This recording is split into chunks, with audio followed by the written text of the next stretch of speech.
Hola, buenas tardes.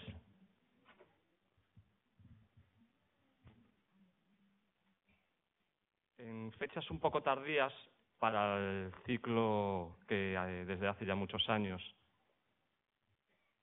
llevamos adelante Xavier, Joan y yo, pues 12 de junio, siempre acabamos, sabéis, que la última semana de mayo, a veces como muy tarde la primera semana de junio, y hoy 12 de junio, alargándonos un poco en este ya final de curso académico, pues tenemos la suerte. A veces se cierra una puerta, estábamos pensando, se nos cierra una puerta a finales de abril, de finales de mayo, para una persona que iba a venir al ciclo y no pudo venir, pero se nos abre otra, pues tanto más grandiosa que la que teníamos, y de forma, no sé si mágica, como es la literatura, que también es muy mágica, hemos podido tener con nosotros nada más ni nada menos que a Jorge Edwards, que, no sé, no lo habríamos pensado quizás, pese a que Jorge ya ha estado varias veces en La Coruña. Yo le enseñaba algún libro que tengo firmado por él, porque ha visitado nuestra universidad en varias ocasiones de la mano de una profesora de la universidad que está hoy aquí entre nosotros, que es Eva Valcarce, que además, cuando hablase de su obra, pues bueno, si os queréis acercar a la obra de Jorge Edwards, esta edición de Los Convidados de Piedra en Cátedra tiene un prólogo magnífico de Eva para acercaros y adentraros en esta obra, pero también en la obra de Jorge Edwards, ¿no? Jorge Edwards, que supongo que todos conocéis, Santiago de Chile, escritor, abogado, crítico literario, periodista, diplomático chileno, no sé cuántas cosas más podríamos decir. Fue educado por los jesuitas en el Colegio de San Ignacio. Allí parece que escribió en la revista de dicho centro sus primeros escritos. En 1950 ingresa en la Escuela de Derecho de la Universidad de Chile. En 1954 inicia una exitosa carrera diplomática y en 1962 obtiene su primer nombramiento como secretario de la Embajada de Chile en París.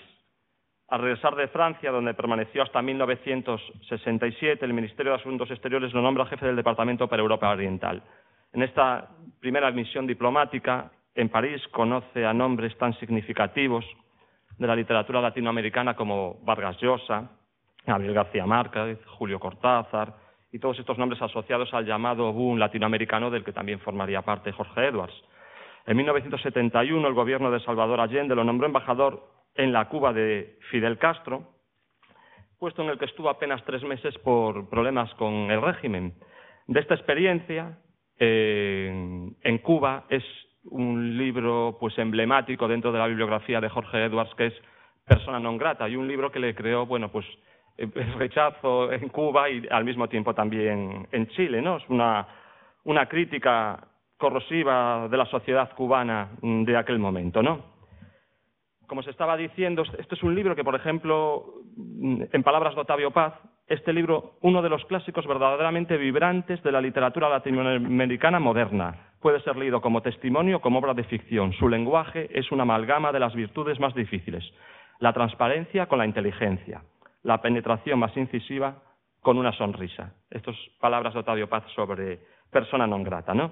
A su regreso de Cuba, Edwards fue enviado de nuevo como secretario de Embajada a París, donde estaría a las órdenes de Pablo Neruda, ¿no?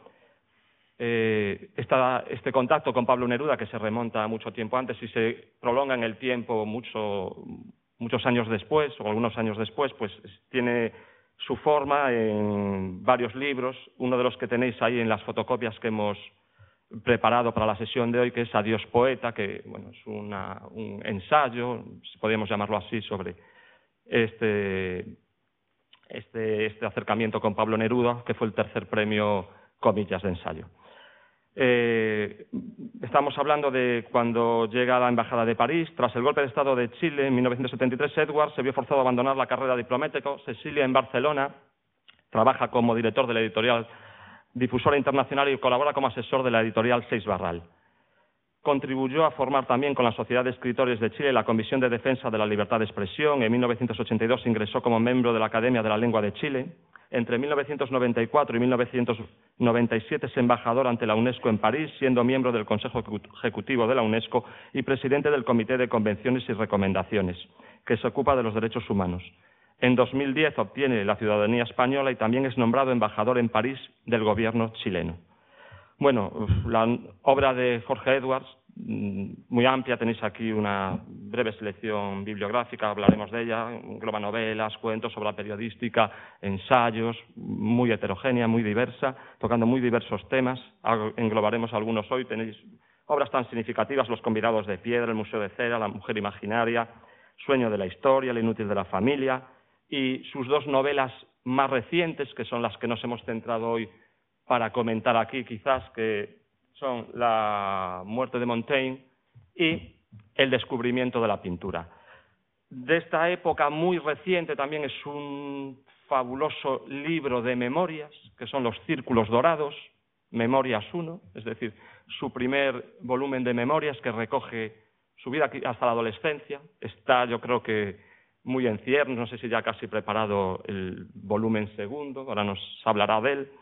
Y bueno, Jorge Edwards, Premio Nacional de Literatura en 1994, Premio Cervantes en 1999 y una larguísima nómina de premios y de nombramientos.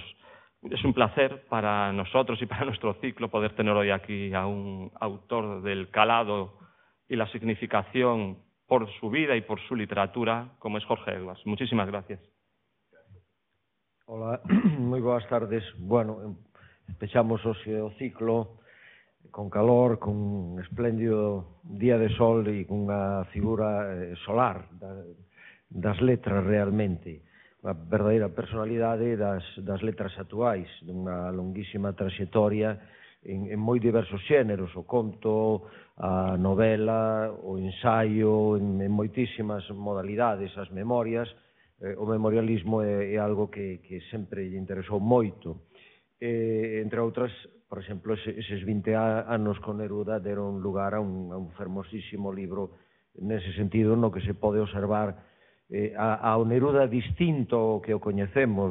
Coñecemos ese Neruda épico, ese Neruda consagrado, ese Neruda casi mitologizado, pero aquí hai un Neruda íntimo de distancias curtas, obviamente moi distinto ao oficial propio de alguén que o tratou na intimidade, no trato cotián durante moitos anos. É un home, Jorge Edwards, dunha grande independencia intelectual e moral. Esa é unha postura que decidiu adoptar desde os seus inicios, mantívose e segue manténdose fiel a esa traxectoria e a ese espírito. É un home de grandes lecturas, xa desde vendo as súas memorias, vendo os seus primeiros tempos dunha familia culta, a presenza da súa nai, un ámbito cultural desenvolvido, intenso, e realmente é un home de grandes lecturas e de amplas experiencias na vida. É un pouco como Montaigne tamén, non? Como ese Montaigne que el vai recrear a súa vida, pois ten algunhas similitudes realmente con esa existencia. Xa dixo Javier a condición de diplomático e, polo tanto, coñeceu moitísimos intelectuais, a políticos, a persoas e xente de acción dos nosos tempos, da nosa contemporaneidade. El iniciouse como poeta na liña Neruda, na liña Rilke, pero pasouse esencialmente a outros ámbitos. Conta e formouse, podemos falar logo tamén disto, formouse nunha escola montessoriana, máis liberal, máis aberta, con outras técnicas, e despois tamén coñeceu a escola dos xesuítas e eses foron os seus ámbitos de formación nos primeiros anos. Ámbitos, obviamente, moi contrastados. Desde moi novo, pois, leu moitísimo autores como Joyce, o gran Huidobro, unha figura que aportou moitísimo realmente, este chileno universal, Stendhal, Proust, Rousseau, Montaigne, Michelet, a literatura francesa en xeral e a historia. A historia é un xénero que lle interesa moito. En realidad, el pretende contar o que se vive, as vivencias, a experiencia persoal que el tivo, que é moi rica, xa desde a infancia. Entón, exerce unha especie de testemunha de tempos, de persoas, de feitos, de formas de vivir, viviu en moitos lugares e toda esa experiencia, ese coñecemento tradúcese. O concepto memoria é moi importante na súa obra. A memoria é un concepto que está bastante desprestixiado últimamente e moitas veces tamén é un concepto que se considera moi simplista, pero a memoria son moitas cousas. Hai unha memoria creadora, eu creo que que logo tamén poderíamos falar disto, nela hai unha memoria moi creadora, en xogo co olvido, unha memoria subxetiva, unha memoria ordenadora, unha memoria selectiva e que traballa e que é a que logo facilita coa ficción a creación das obras. Unha memoria que, no seu caso, é tanto persoal, obviamente, como allea, de documentación, de lectura, de experimentación. É unha persoa que coñece moi ben a condición humana, ese animal extraño que é o ser humano, capaz do mellor e do peor, ese conglomerado de sentimentos, de paixón, a sensibilidade, a posible racionalidade do suxeito humano, todo ese mundo está realmente na súa obra. Por lo tanto, crea unha escrita como de interrogación, de coñecerse coñecendo. Parece bastante evidente que el, cando vai penetrando eses mundos, tamén os vai coñecendo e vai coñecéndose a si mesmo. É dicir, que a obra tamén, de alguma maneira, moldea ao escritor. Eu creo que tanto a historia como a sociedade son aspectos que lle levan interesado moito. É un home da polis, desde os primeiros inicios del, concibe a literatura, entre outras cousas, como unha búsqueda dun certo sentido das cousas, da vida e da realidade, pero tamén de enriquecemento de si propio, da vida e dos lectores, obviamente. Hai nel moito de narrador cronista e de cronista narrador, ese xogo, esa síntese que el crea, unha síntese moi personal, moi edwardiana, poderíamos dicir. Un xogo entre o real e o ficcional, porque a ficción ficcionaliza el parte do real, pero ao proxectar unha mirada ficcional, obviamente iso colle unha entidade literaria, creativa e imaginaria en xogo co real, que eu creo que crea uns vasos comunicantes moi ricos e moi complexos na súa obra. E nesta creación, ademais, recrea, potencia, estiliza e matiza o real, e é cando nos dá a súa visión das cousas, revélanos a realidade, e ademais de prazer estético, está formándonos e revelándonos desde a perspectiva do seu angular os mundos que el viviu, as persoas, os feitos, os acontecementos, os lugares, as comidas, a gastronomía, aparecen realmente moitas cousas.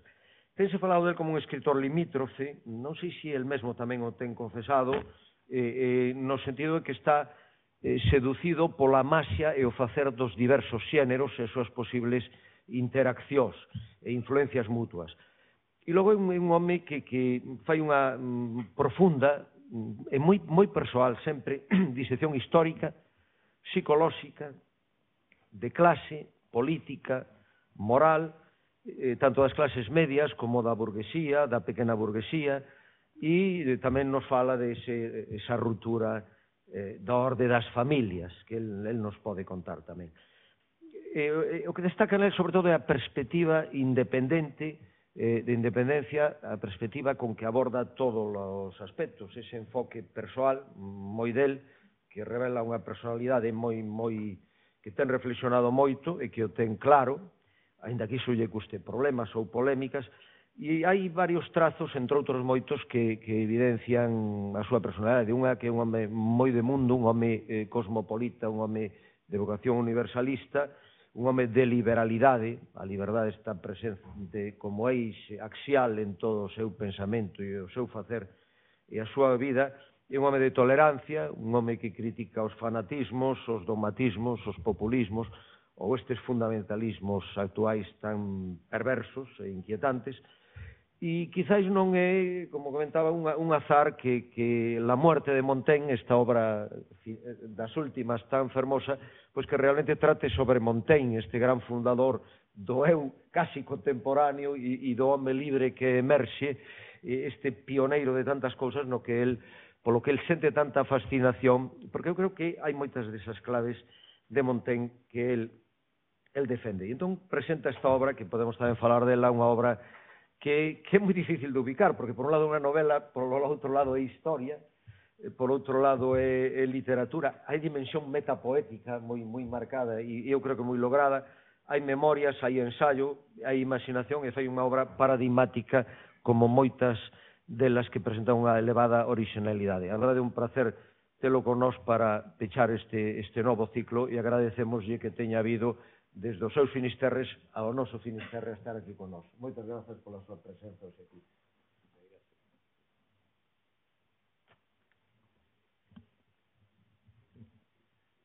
¿Está bien? Bueno, muy buenas tardes. Yo creo que Xavier ha dicho algo absolutamente preciso, geográfico incluso. Porque una vez me invitaron a mí al Finisterre de acá, y en la época del cambio de milenio, creo que era el año 2000 o finales del 99. Y yo dije, yo vengo de otro Finisterre, pero que ese sí que es el verdadero y último Finisterre, porque ahí se acaba todo. Después cuando yo viajo en avión, siempre la última estación es Chile. Y si uno viaja en barco, Valparaíso es el último puerto del mundo. Bueno, se puede llegar más al sur, pero siempre es el extremo, ¿no? Góngora, por ahí, dice que Chile es el último occidente, y de ahí vengo yo, muy lejos. Hay mucha gente de esta región del mundo y de España que ha ido hasta allá. Generalmente se quedan en Argentina, no pasan la cordillera con facilidad, porque eso es un desafío, es una prueba seria, ¿no?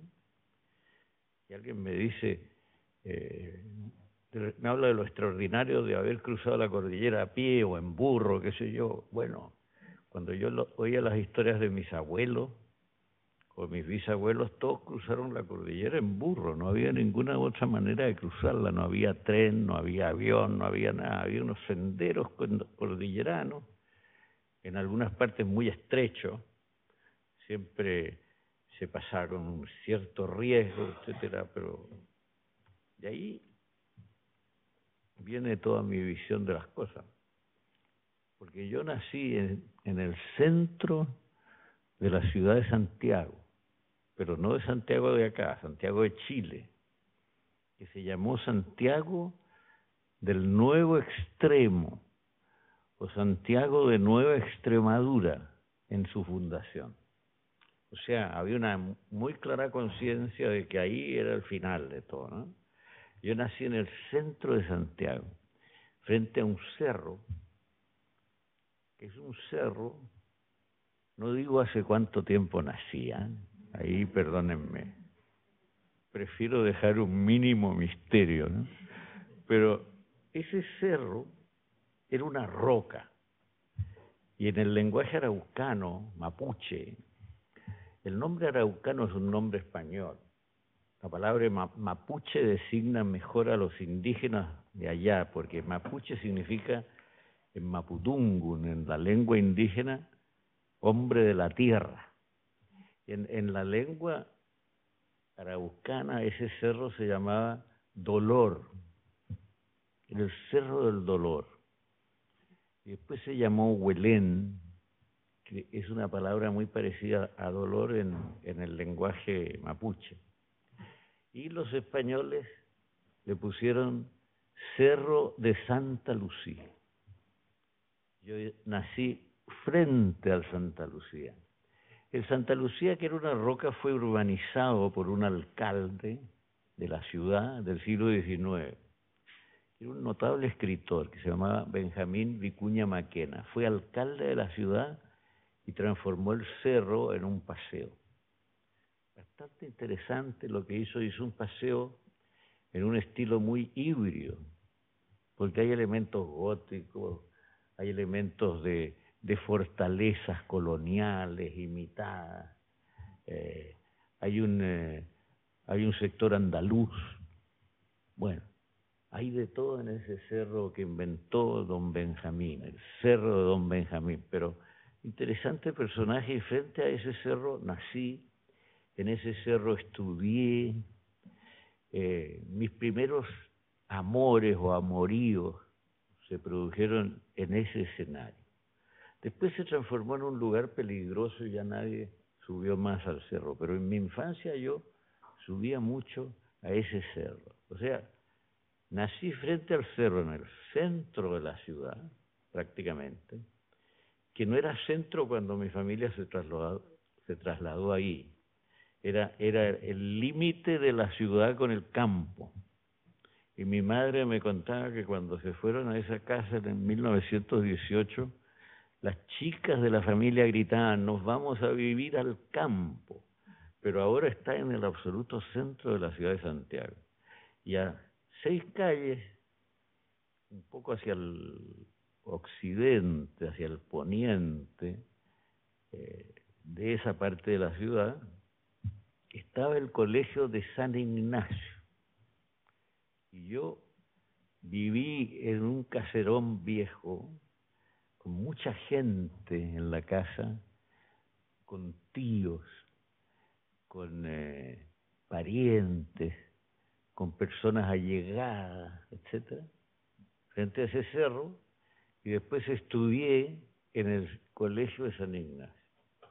Antes estuve, como dijo mi muy amable presentadora, estuve en un lugar que se llamaba la Maisonette, que seguía el método Montessori, que era muy nuevo en ese tiempo.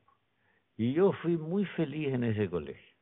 Era un colegio mixto, en una casita con un jardín, lo repasé muy bien. Y después mi entrada al mundo jesuita fue como, la recuerdo yo, como una entrada a un mundo muy oscuro, muy represivo, muy organizado y muy regimentado, ¿no? Había que comulgar obligatoriamente, en lo posible había que comulgar todos los días del año, pero había un mínimo que era como absolutamente necesario, era comulgar el primer viernes de cada mes. Y si uno comulgaba 9 viernes seguidos, se salvaba. Y yo comulgué como 24 viernes seguidos. Así que cuando niño yo me consideré completamente salvado. Que el infierno ya no lo iba a conocer, pero ni de vista, y quizá eso influyó en mi manera de comportarme, ¿no? Que no fue tan reglamentada como se habría querido. Ahora, ¿qué presencia tenía la literatura en esto? La literatura tenía cierta presencia en la ciudad de Santiago y en el país, y tenía ciertas leyendas, ciertos mitos, etc. La generación anterior a la mía, en la literatura chilena, era una generación que en general, con excepciones, se llamaba criollista. Eran personas que describían el mundo del campo, el mundo de los trabajos en el campo, etcétera, en un tono naturalista que a veces derivaba de Emilio Solá, de Francia, etcétera. Esta era la generación de los criollistas. Eran obligatorios en el colegio, lo cual hacía que uno no tuviera mucha simpatía por ellos, porque eran lecturas que uno tenía que hacer, le ponían notas a uno por la lectura que había hecho de Mariano Latorre, de Luis Durán, de Fernando Santibán, así que en general uno era bastante distante con respecto a estos personajes. Y en el Chile de mi infancia, lejano, había algunas leyendas literarias que estaban siempre lejos, que no estaban ahí, pero que eran chilenos que habían salido de ahí. ¿Qué les voy a decir? Una leyenda era Gabriela Mistral. Gabriela Mistral había nacido en el norte de Chile, en una familia de profesores primarios, muy, muy pobre, en un cerro del norte, cerca del valle de Elqui, y Gabriela Mistral, que lo pasó muy mal en Chile, finalmente pudo salir, fue invitada primero por José Vasconcelos, que era el ministro de Educación de México, y que hacía una gran reforma educacional, y ella participó en esta reforma. Después viajó a Europa y después finalmente, cuando hubo un Frente Popular en Chile el año 38, se hizo una ley para que ella pudiera ser cónsul vitalicio de Chile en el lugar que ella escogiera. Una ley aparentemente muy buena para un escritor, ¿no? Y sin embargo, para ella, yo no sé si fue buena, porque ella nunca se acostumbraba en ninguna parte. Estuvo de cónsul al lado de Nápoles, estuvo de cónsul en Francia, estuvo de cónsul en otros lugares de Italia, después en Puerto Rico, después en Nueva York, y se cambiaba de todos lados. Se sentía inadaptada. Y tiene un poema muy extraordinario que se llama que comienza así: país de la ausencia, extraño país. Ese es Chile para ella, que Chile pasa a ser una especie de sueño remoto en la poesía de ella. Ella siempre está en lugares donde no se siente adaptada, que está soñando con este valle de Elqui, con este norte de Chile, con esta naturaleza y esta cosa. Y murió en la ciudad de Nueva York. Así que esa era una de las leyendas, uno de los mitos literarios fuertes en mi infancia. El otro era un poeta que mi padre había conocido. Y yo le preguntaba muchas cosas a mi padre por curiosidad por este poeta que se llamaba Vicente, se firmaba Vicente Huidobro. Se llamaba Vicente García Huidobro en realidad, pero él usó como un seudónimo el nombre de Vicente Huidobro. Y yo le preguntaba a mi padre mucho, ¿y cómo era Vicente? ¿Cómo era Vicente Huidobro? Era un loco, me decía, era un loco. El tipo que se dedicaba a la poesía en Chile era, por definición, en esos años, ¿no? Y yo creo que hoy también, era por definición un ser sospechoso, ¿no? Un loco, un inútil, un extravagante, etcétera, etcétera. Así que Huidobro, un loco. Y el tercero era Pablo Neruda. Pablo Neruda estaba siempre lejos, estaba en Europa, viajaba mucho por Europa del Este, había vivido en España hasta el comienzo de la guerra, había vivido en París, había sido cónsul en México, así que era otro mito, otra leyenda, Pablo Neruda. Bueno, a mí me interesaban más los mitos que los escritores criollistas que tenían el Premio Nacional y que se reunían en una librería del centro de Santiago, que era la librería de un portugués que se llamaba Carlos Georg Nascimento y que era de las Islas Azores. Un interesante editor y un muy buen librero. Ahí se reunían los escritores criollistas y una vez se pasaba frente a la librería y los miraba de lejos, pero uno soñaba con estos poetas lejanos, Huidobro, Neruda, Mistral.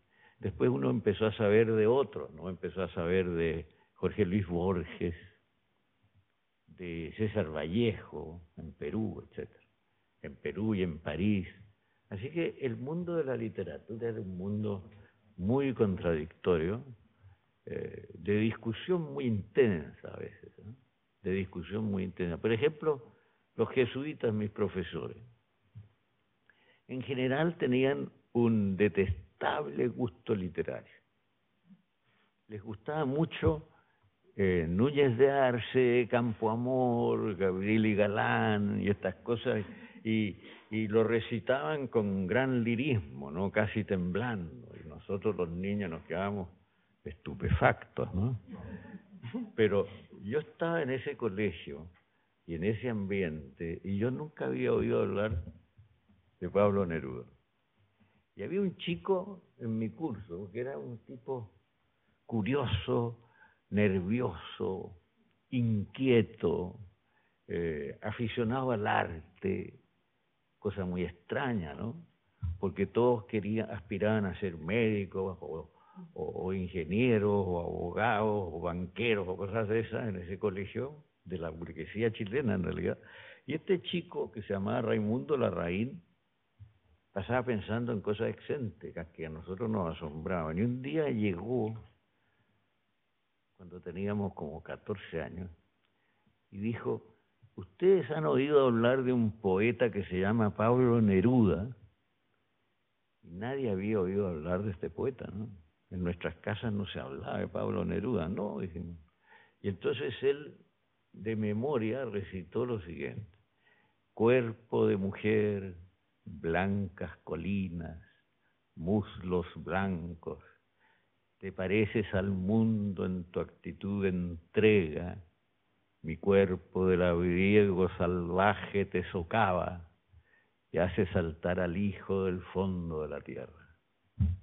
Nos dejó completamente asombrados, que alguien pudiera escribir estas cosas y que estas cosas que tenían que ver con el mundo del erotismo, de la mujer, del sexo. Así que desde ese momento varios del colegio nos hicimos nerudianos, con bastante disimulo, porque si los padres jesuitas descubrían que estábamos leyendo Neruda era complicado.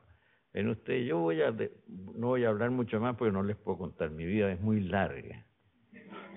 Necesitaríamos por lo menos un mes aquí, así que no tengan miedo. Voy a parar más o menos aquí, pero les voy a decir una cosa más o dos cosas más.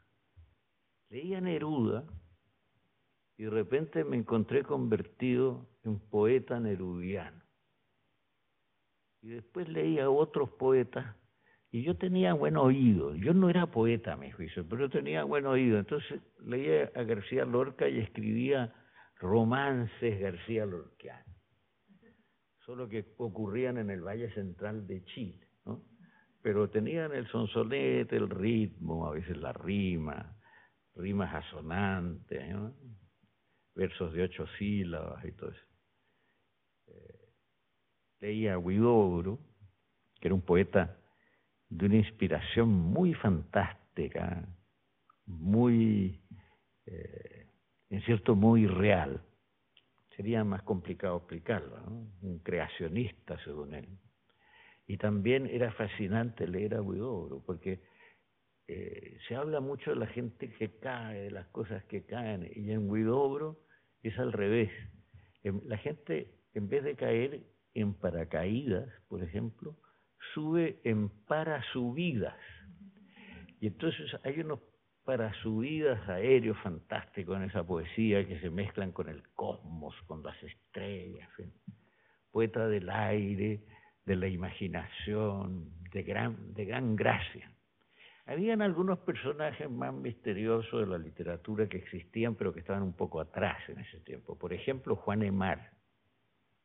Juan Emar era un escritor que se llamaba Álvaro Yáñez, y era hijo de un político liberal, que era don Eleodoro Yáñez, que tiene nombre de calle. Esos políticos liberales importantes de los años 20 tienen todos nombre de plazas y de calles ahora en Chile, ¿no? Bueno, entonces Álvaro Yáñez era uno de ellos, hijo de este personaje, y mi madre lo había conocido en París, y mi madre contaba a Álvaro que le decían Pilo. Es tan excéntrico que cada cierto tiempo declara que se ha puesto peludo. Se ponía peludo y se encerraba en su habitación y se metía dentro de la cama y se quedaba un mes adentro de la cama. Y escribió libros muy excéntricos, muy interesantes, ¿eh? Umbral, Miltín, escribió cuentos muy buenos, pero no se supo de él hasta hace muy poco. Pero esa era la atmósfera contradictoria en que me tocó formar.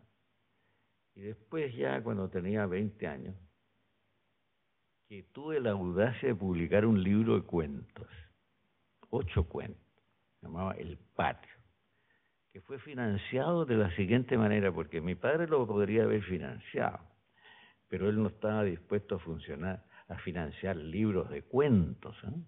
O libros de poesía de sus hijos, ¿no? Eso no entraba en su mentalidad en absoluto.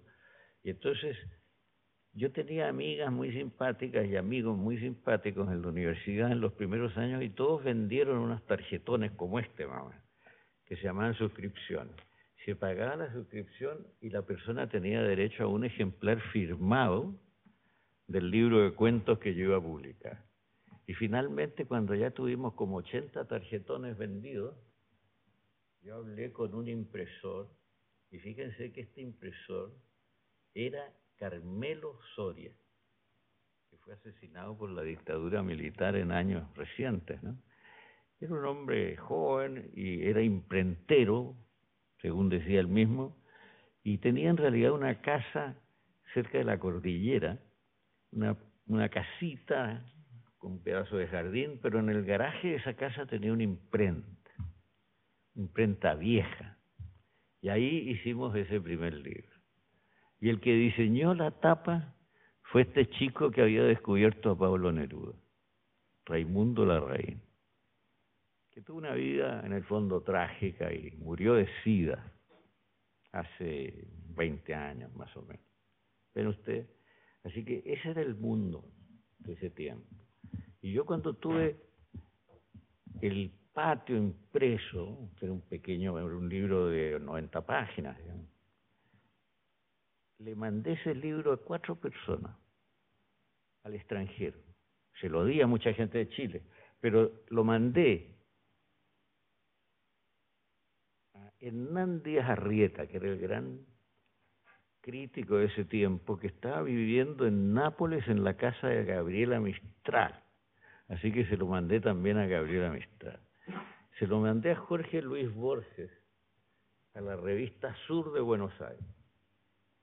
Y se lo mandé por el correo, después de ver su dirección en la guía de teléfono de Santiago, a Pablo Neruda. Y entonces, fíjense qué mundo más pequeño. Iba por la calle de Santiago y un periodista, que era un hombre unos 20 años mayor que yo, o sea, un hombre de 40 años, digamos. Este periodista se llamaba Mario Rivas González. Era un periodista sumamente inconveniente. Era un periodista indiscreto, que escarbaba en cosas oscuras de la sociedad chilena. Tenía una página en un diario amarillo, prácticamente, que se llamaba Las Noticias Gráficas. Y esa página se llamaba Donde va Vicente va la gente. Y ahí escribía cosas de chismes, de bromas, de a veces bromas peligrosas y qué sé yo. Decían que era chantajista, que cuando descubría alguna historia social oscura o algún adulterio por ahí amenazaba si no le pagaban avisos para su página. Y en realidad andaba rodeado de 2 guardaespaldas, que eran boxeadores retirados. Fíjense ustedes el personaje, ¿no? Y yo lo conocí porque conocí a algún pariente de él, no sé qué. Y un día en el centro de la ciudad de Santiago, después de que yo le había mandado el libro a Neruda, me dijo: oye Jorge, Pablo Neruda te quiere conocer. Entonces ese domingo partimos él y yo, el periodista amarillo, que andaba con un bastón, y de adentro del bastón tenía un estoque para defenderse de las agresiones, ¿no? Porque como era un tipo peligroso, qué sé yo, andaba con guardaespaldas y con un bastón con un estoque. Era muy chiquitito, pero era como así, como entaquillado, se dice en Chile, ¿eh? Entaquillado, como un gallito de la pasión. Él fue el que me llevó a la casa de Pablo Neruda y después, al comienzo yo llegué temblando frente a este maestro, digamos, mayor y toda esa cosa. Pero después la relación se fue normalizando y terminamos siendo amigos. Yo no fui secretario de él, como dice aquí, yo era ministro consejero en la carrera ya. Y Neruda partió de embajador y me dijo: quiero que te vayas conmigo. Y yo le dije, mi mujer era una mujer muy sensata, murió hace años ya, pero era muy sensata y me decía: no te vayas por ningún motivo con Pablo Neruda. Te va a volver loco, te va a explotar. No te va a dejar vivir, no te va a dejar escribir. Algo de razón tenía mi mujer, porque Neruda era un poeta, embajador, muy nervioso. Y entonces llamaba todos los días como a las 6:30 de la mañana para saber cosas absurdas. Por ejemplo, si habíamos mandado las invitaciones a una recepción de la embajada, o si había flores en el comedor, etcétera, ¿no? Cosas así. Y ya estaba todo eso resuelto, pero de todas maneras, claro, fue una relación fascinante, instructiva, divertida, y yo conocía a muchos de los amigos de él y toda esa historia. Pero toda esa historia es larga, pero yo he querido solamente darle un poco la atmósfera literaria del Chile de mi adolescencia y de mi juventud. Yo tenía un pariente, escritor, y este pariente, que era Joaquín Edwards Bello, primo hermano de mi padre, se había ido de su casa, se había apartado de la familia para dedicarse a escribir. Era un escritor un poco anarquista, bastante agresivo a veces, bastante insolente, y entonces no se hablaba de él en la familia y él no aparecía. Pero cuando se hablaba de Joaquín en la familia de mi abuelo era lector y tenía una buena biblioteca, pero si se hablaba de Joaquín nunca se decía solamente Joaquín, esto lo he contado varias veces, se decía siempre el inútil de Joaquín. De manera que cuando yo supe eso, comprendí que yo iba a ser un nuevo inútil dentro de la saga familiar, ¿no? Pero así eran las cosas. Y para terminar, yo en el colegio de los jesuitas sabía que no podía leer libros que estuvieran prohibidos por la Iglesia Católica.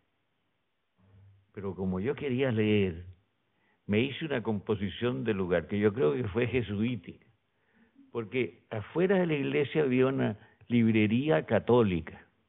Yo dije, aquí no tengo que averiguar nada, todo lo que yo compre en la librería católica se tiene que poder leer.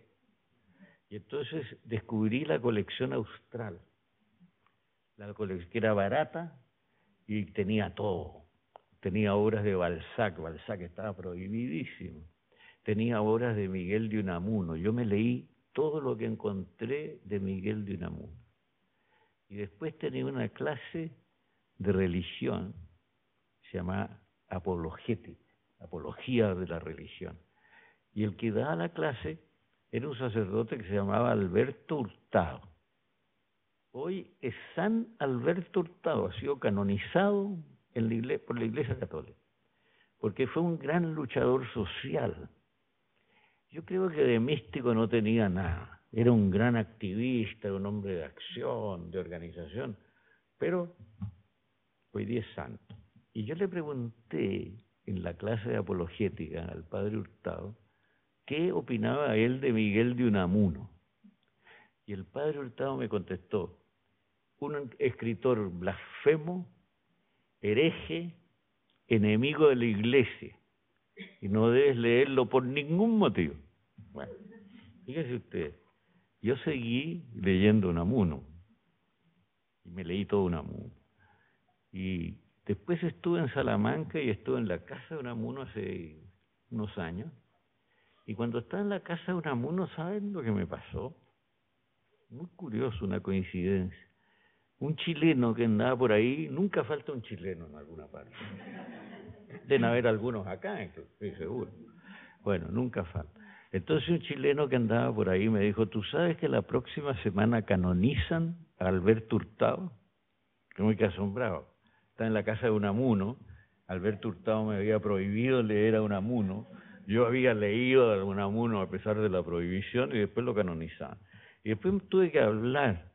En la universidad yo dije lo siguiente, yo creo que en mi formación han intervenido Miguel de Unamuno, sobre todo en la visión crítica de las cosas, en el deseo de independencia, en el no sometimiento al lugar común, a ciertas normas, incluso en el espíritu de contradicción. Yo he amado el espíritu de contradicción y lo he visto en Montaigne, por ejemplo, a su manera. Montaigne con mucha más suavidad, con más cortesía, con una sonrisa, es un precursor de Unamuno. Es un hombre que acepta la correspondencia. Son escritores que siguen remotamente al gran griego que fue Heráclito. Escritores del cambio, del movimiento, de la contradicción, del combate incluso. Así que yo dije, me formó Unamuno, pero Hurtado también. ¿Y por qué? Porque Hurtado tenía una visión de la sociedad chilena y de las miserias, de las injusticias, de las desigualdades tremendas de la sociedad chilena, y nos llevaba los domingos algunos de los alumnos nos metían en una camioneta vieja que tenía y nos llevaba a las poblaciones marginales, a la población Buceta, me acuerdo yo, a poblaciones de los alrededores de Santiago muy pobres, donde había niños que dormían debajo de los puentes, junto a los ríos. Entonces yo creo que parte de mi visión del mundo chileno se la debo también a Alberto Hurtado. Y ahora cuando publiqué mis memorias que cuentan ese episodio, recibí una carta de un obispo emérito. Yo conocí a este obispo de nombre porque es un obispo lector, y es un obispo de cultura literaria, y que ha escrito algo. Y el obispo emérito me dice, en realidad, Alberto Hurtado fue un santo. Y yo hice la misa en Roma cuando fue canonizado. Pero debe haber sido terrible para un chico de sensibilidad literaria haber sido alumno de él, me dijo, porque Alberto Hurtado es la persona más áspera y menos literaria y menos amante de la poesía y de esas cosas que puede existir, así que usted lo debe haber pasado mal con él, me dijo, pero muy comprensiva la carta que recibí de Monseñor, ¿eh? Bueno, yo creo que hasta aquí puedo llegar, porque si no... Ha sido muy interesante todo eso. Pero ha sido una charla improvisada, pero en fin, hilando cosas. Hay bastantes personas de pie en las últimas filas y a nuestra derecha hay sitios libres, no tienen por qué estar ahí de pie en la sesión. En las filas de la derecha, aquí hacia adelante, hay sitios libres, ¿eh? Bueno.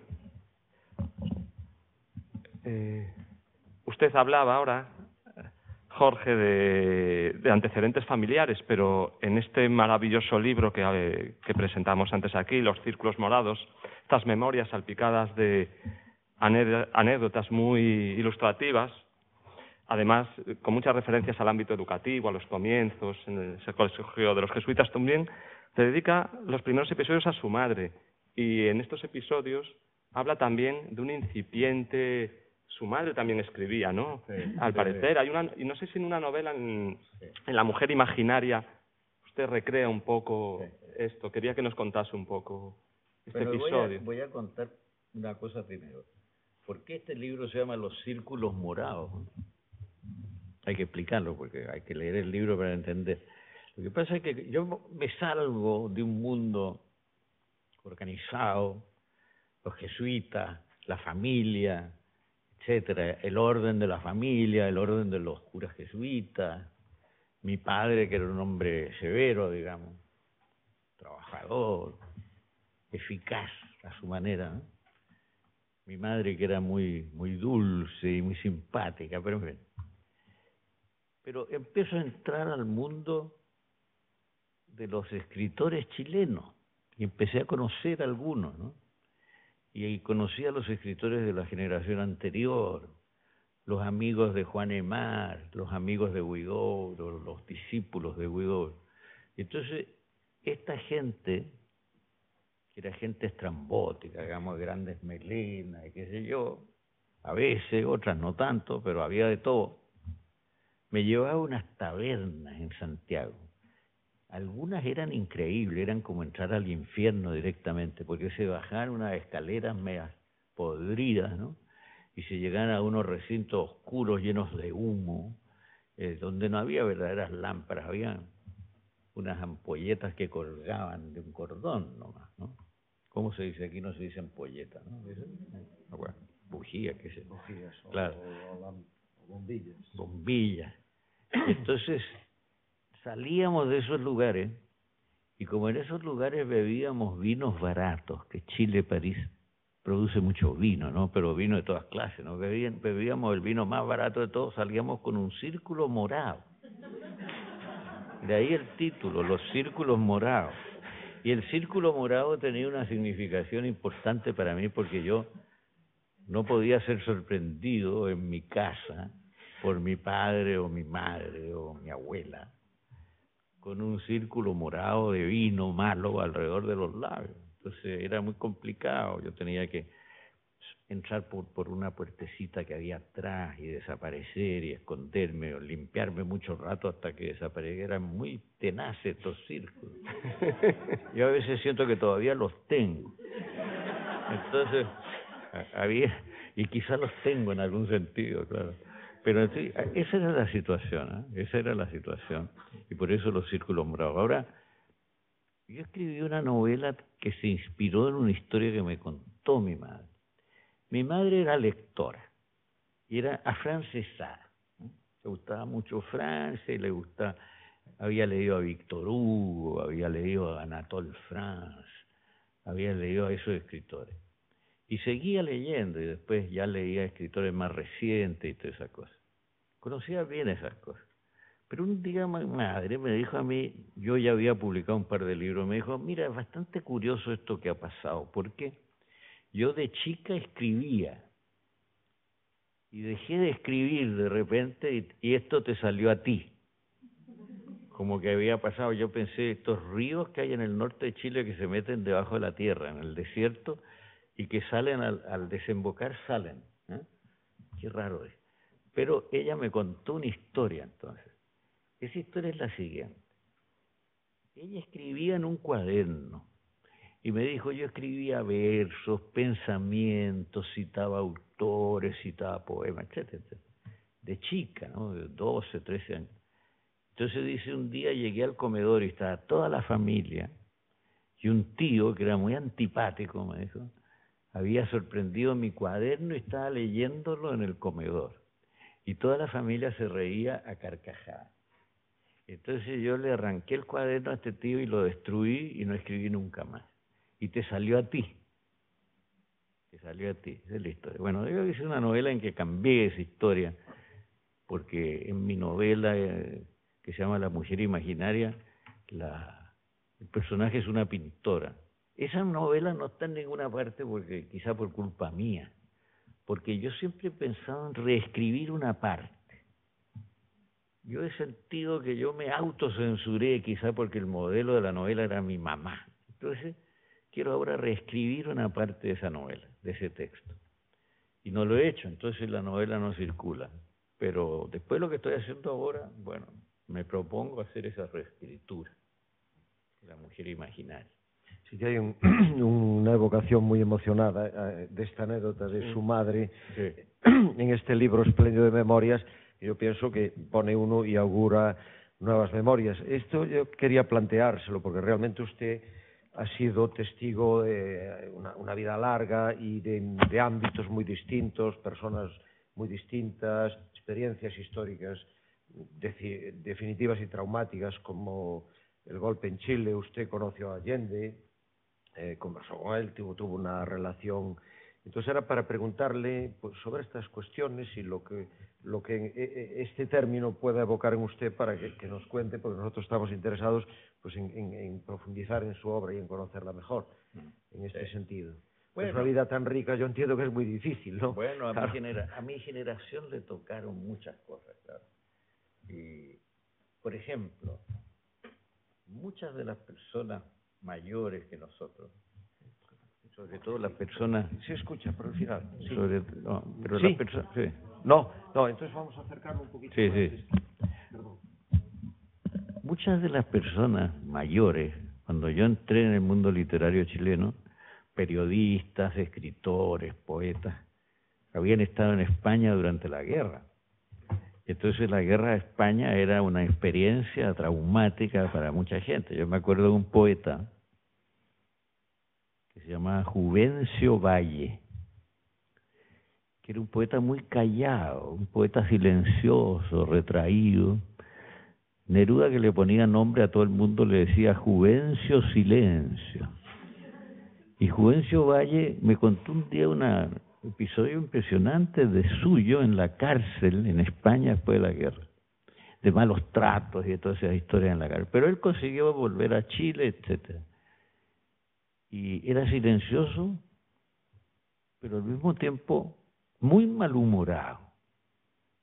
Tenía unas peleas que eran famosas con el director de la Biblioteca Nacional, no se sabía bien nunca por qué, pero tenía grandes peleas, era muy malhumorado y era un notable poeta de la naturaleza chilena. Era un poeta del sur de Chile y su poesía era muy buena. Así que la vieja generación toda tiene una relación con la política, con la guerra. Algunos chilenos combatieron, por ejemplo, en las fuerzas francesas aliadas que invadieron París, había Vicente Huidobro, todavía, poeta. Estuvo como corresponsal de guerra, pero hubo chilenos que participaron en todo el asunto. Así que fue una generación de un siglo muy difícil, muy lleno de conflictos profundos. Y después nos tocó, claro, el tema de Allende, del golpe de Estado y del pinochetismo. Yo estuve parte del pinochetismo fuera, estuve en Barcelona, pero después regresé cuando todavía estaba Pinochet ahí, cuando yo calculé que la situación era menos tensa, digamos, menos peligrosa. Pero formé con amigos, colegas, ¿no?, un comité de defensa de la libertad de expresión, que combatió contra la censura en la prensa y en los libros.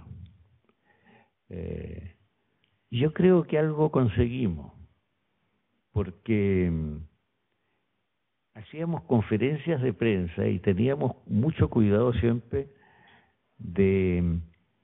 para que no fueran solo chilenos los que asistían a estas conferencias, porque si asistían los representantes de las agencias de prensa internacionales, de Reuters, de France Press, había una protección, porque si nos hacían algo ellos iban a contarlo en la prensa mundial, etcétera. Así que hubo cierta precaución. Pero en ese tiempo el gobierno tenía un sistema de censura que era terrible, porque era una censura previa.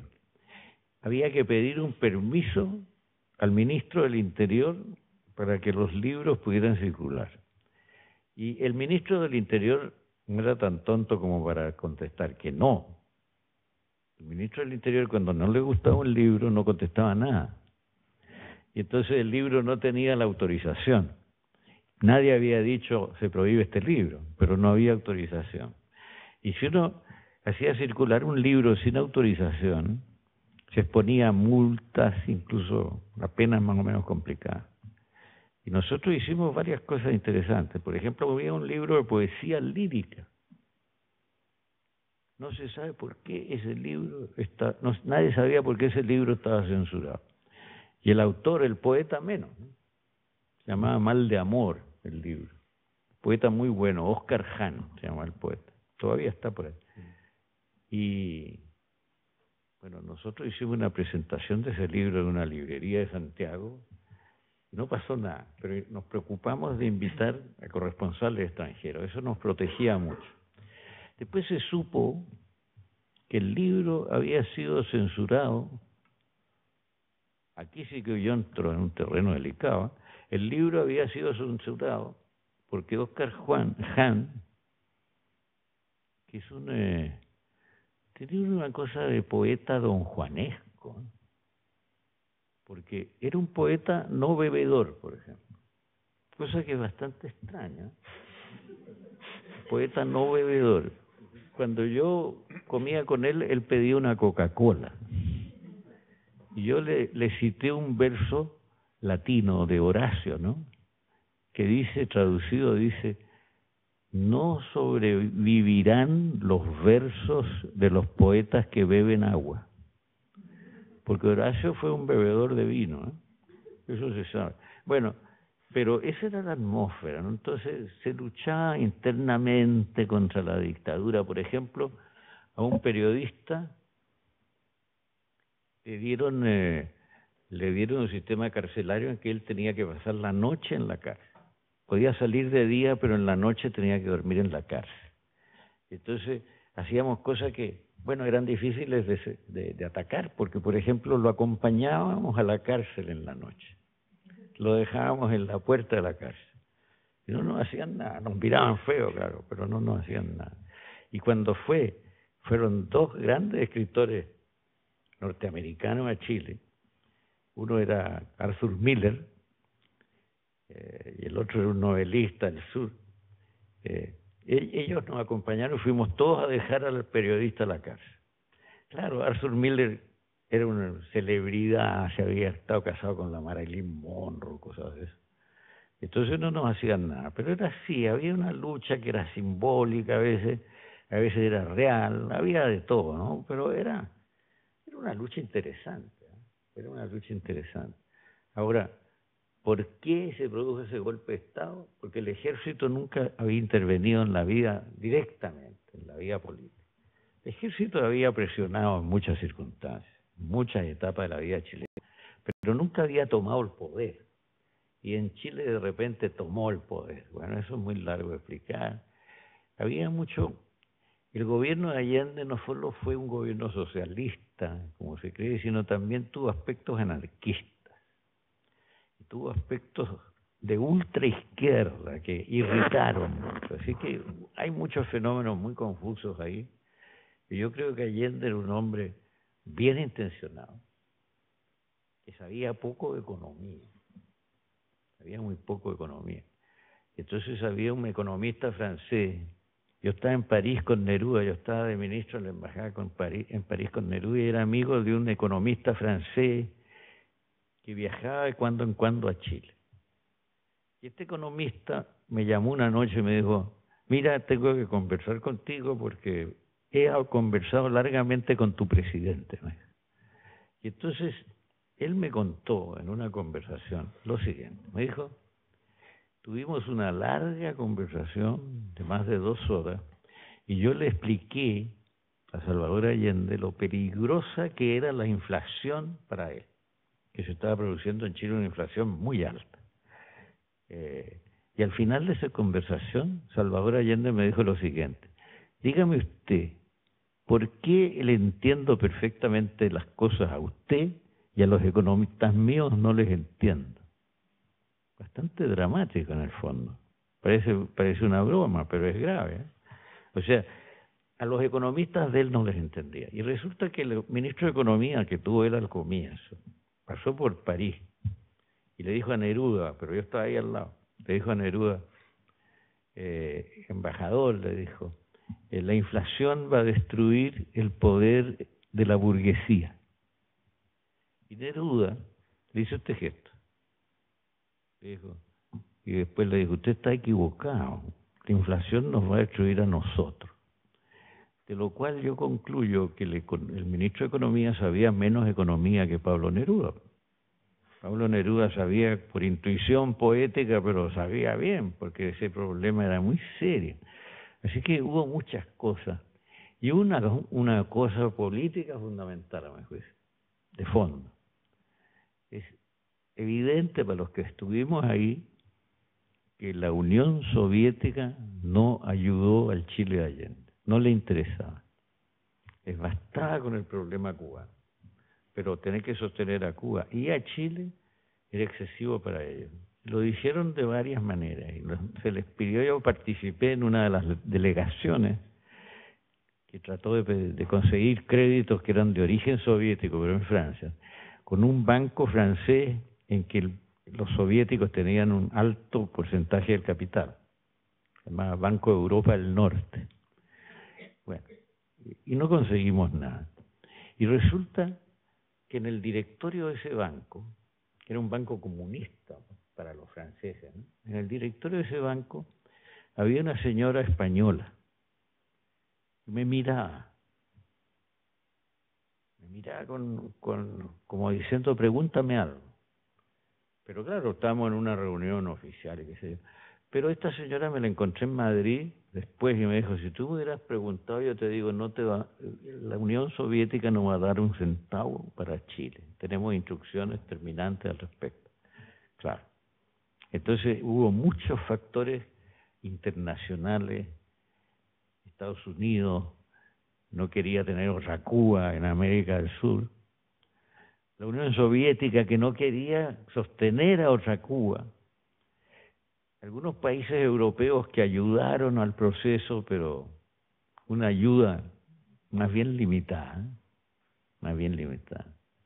En Francia se consiguió algo, etcétera, en Italia se consiguió algo, pero era muy limitado. Así que fue un desenlace muy sombrío, hasta cierto punto previsible, y la dictadura fue asombrosa para los chilenos, porque ningún chileno creyó que los militares iban a ser tan brutales en sus procedimientos. Esto nos asombró a todos, ¿no?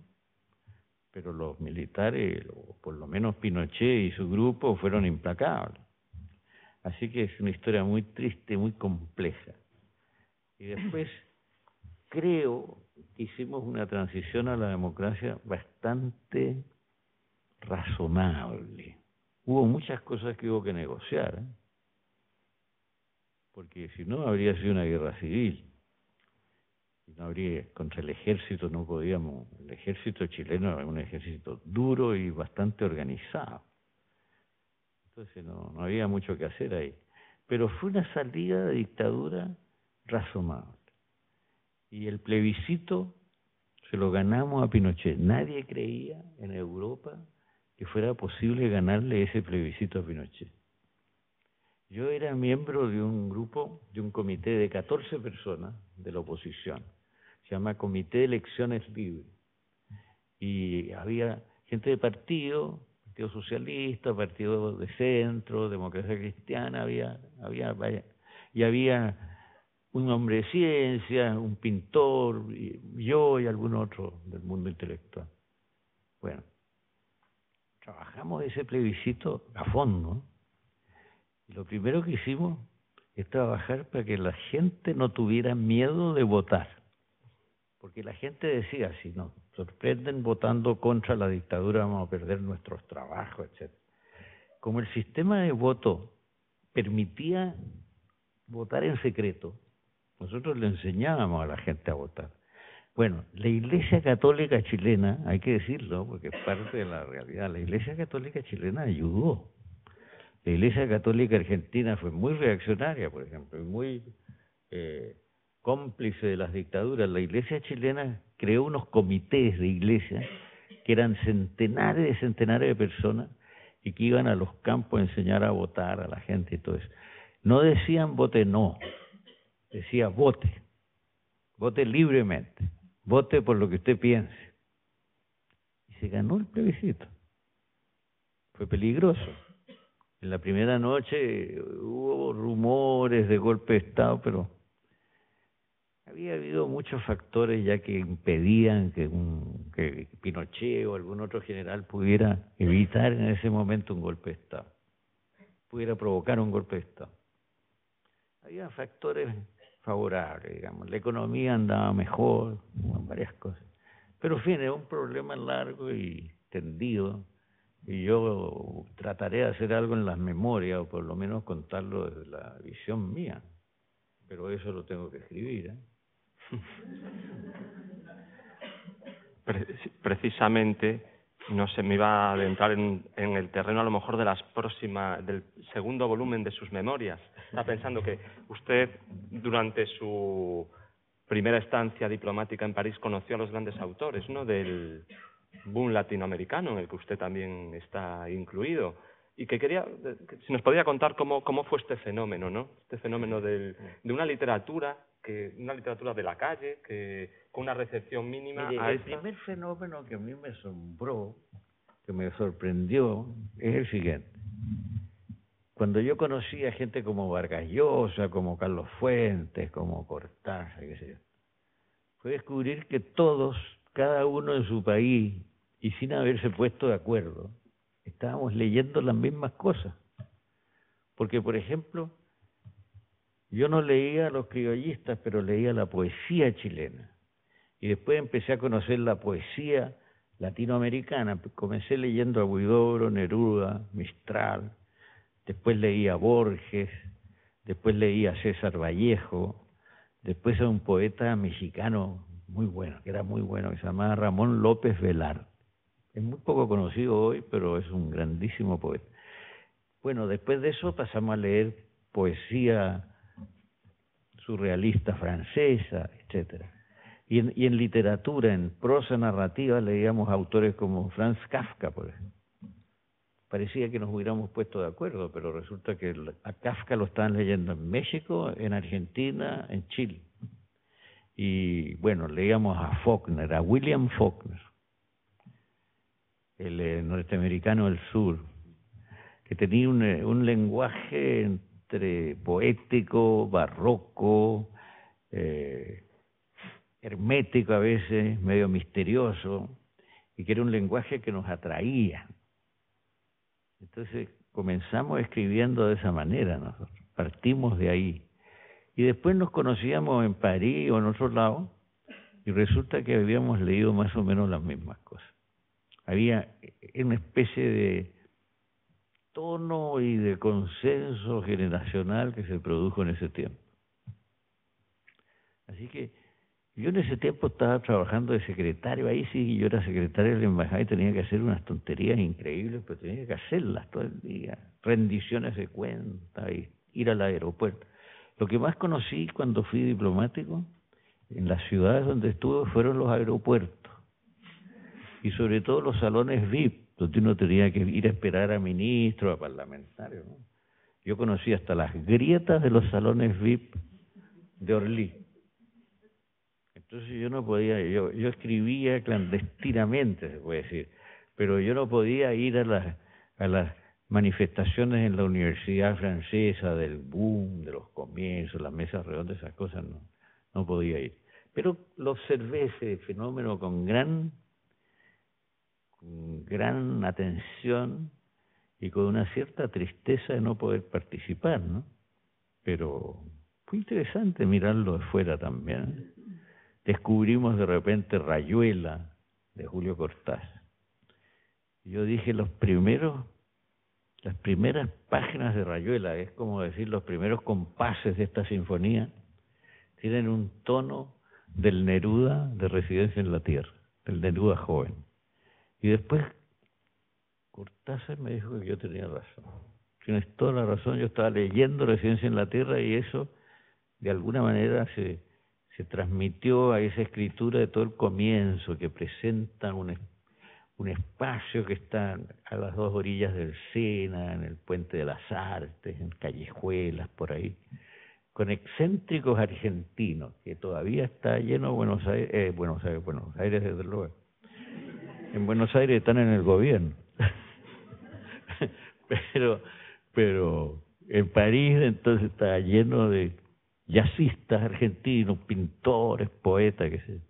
Y ese es el mundo de Rayuela, claro. Un mundo que era fascinante, porque uno antes había leído una narrativa muy ordenada y muy pedestre, en cierto modo, pero aquí había una narrativa que tocaba elementos de la poesía, elementos filosóficos, elementos misteriosos, todo eso. Bueno, y así conocimos todas esas cosas, ¿no? Las primeras novelas de Carlos Fuentes, un largo etcétera, y ahí ya se produció una transmisión, ahí ya nos recomendábamos autores, qué sé yo. Yo leía a Flaubert por Vargas Llosa, yo había leído a Balzac, no había leído a Flaubert, y tenía un cierto prejuicio, encontraba que Flaubert era un más académico, más tieso, más rígido que Balzac. Balzac me parecía un loco fenomenal, y creo que todavía se puede leer a Balzac como un fenomenal inventor y fabulador. Flaubert era como más ordenado, más de escritorio, qué sé yo, pero Mario me hizo leer a todo Flaubert. Y yo todavía veo que no le descubrí un libro, no le devolví un libro, porque en mi biblioteca tengo una educación sentimental muy anotada por él, y esa es la que yo leí. Y no le agregué anotaciones porque dije, no, dejemos las anotaciones originales aquí tranquilas. Pero lo tengo en mi biblioteca. Se lo he contado a Mario y se ríe, claro. Pero ustedes, esa era la atmósfera, transmisión de lectura, pasión literaria, rechazo de la academia, del orden, en cierto modo, un entusiasmo inicial por la Revolución Cubana que parecía una primera revolución con grandes libertades, ¿no? Una revolución con surrealismo, ¿no? Y era en realidad con varias cosas, con surrealismo y con mambo, con cha-cha-cha y con mojitos, una cosa que se llamaba mojitos.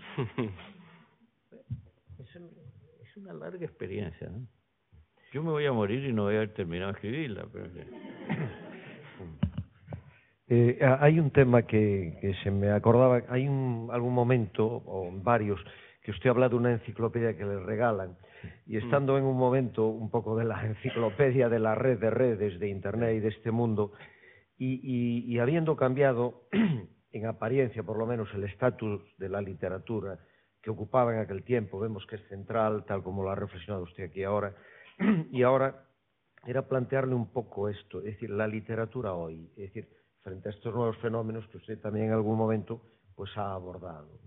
Y preguntarle un poco esta cuestión, cuál es su opinión y desde su perspectiva de esta situación del, no ya la literatura, sino también el mundo de la palabra, el mundo de las artes del lenguaje, el mundo de las humanidades y ese mundo que usted es un representante. Yo he leído últimamente, porque es el año del centenario de Octavio Paz.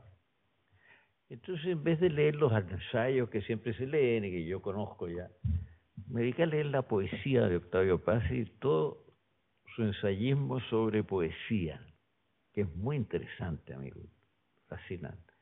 Y Octavio Paz explica cómo hemos creado sociedades muy eficientes, muy ricas y qué sé yo, pero donde la poesía no desempeña ningún papel, donde la poesía no existe. Y habla de la monotonía, de la sequedad, de la tristeza de la sociedad, que son puramente productoras y consumidoras, pero donde la poesía lírica es un fenómeno que no existe. Bueno, me ha parecido interesante, pero no soy tan pesimista. Yo no creo que haya desaparecido la literatura. Yo creo que la literatura siempre está por ahí y se refugia en algún lado. Por ejemplo, ahora todas las grandes editoriales de lengua española están en crisis. Y sin embargo, han surgido pequeños editores por todos lados.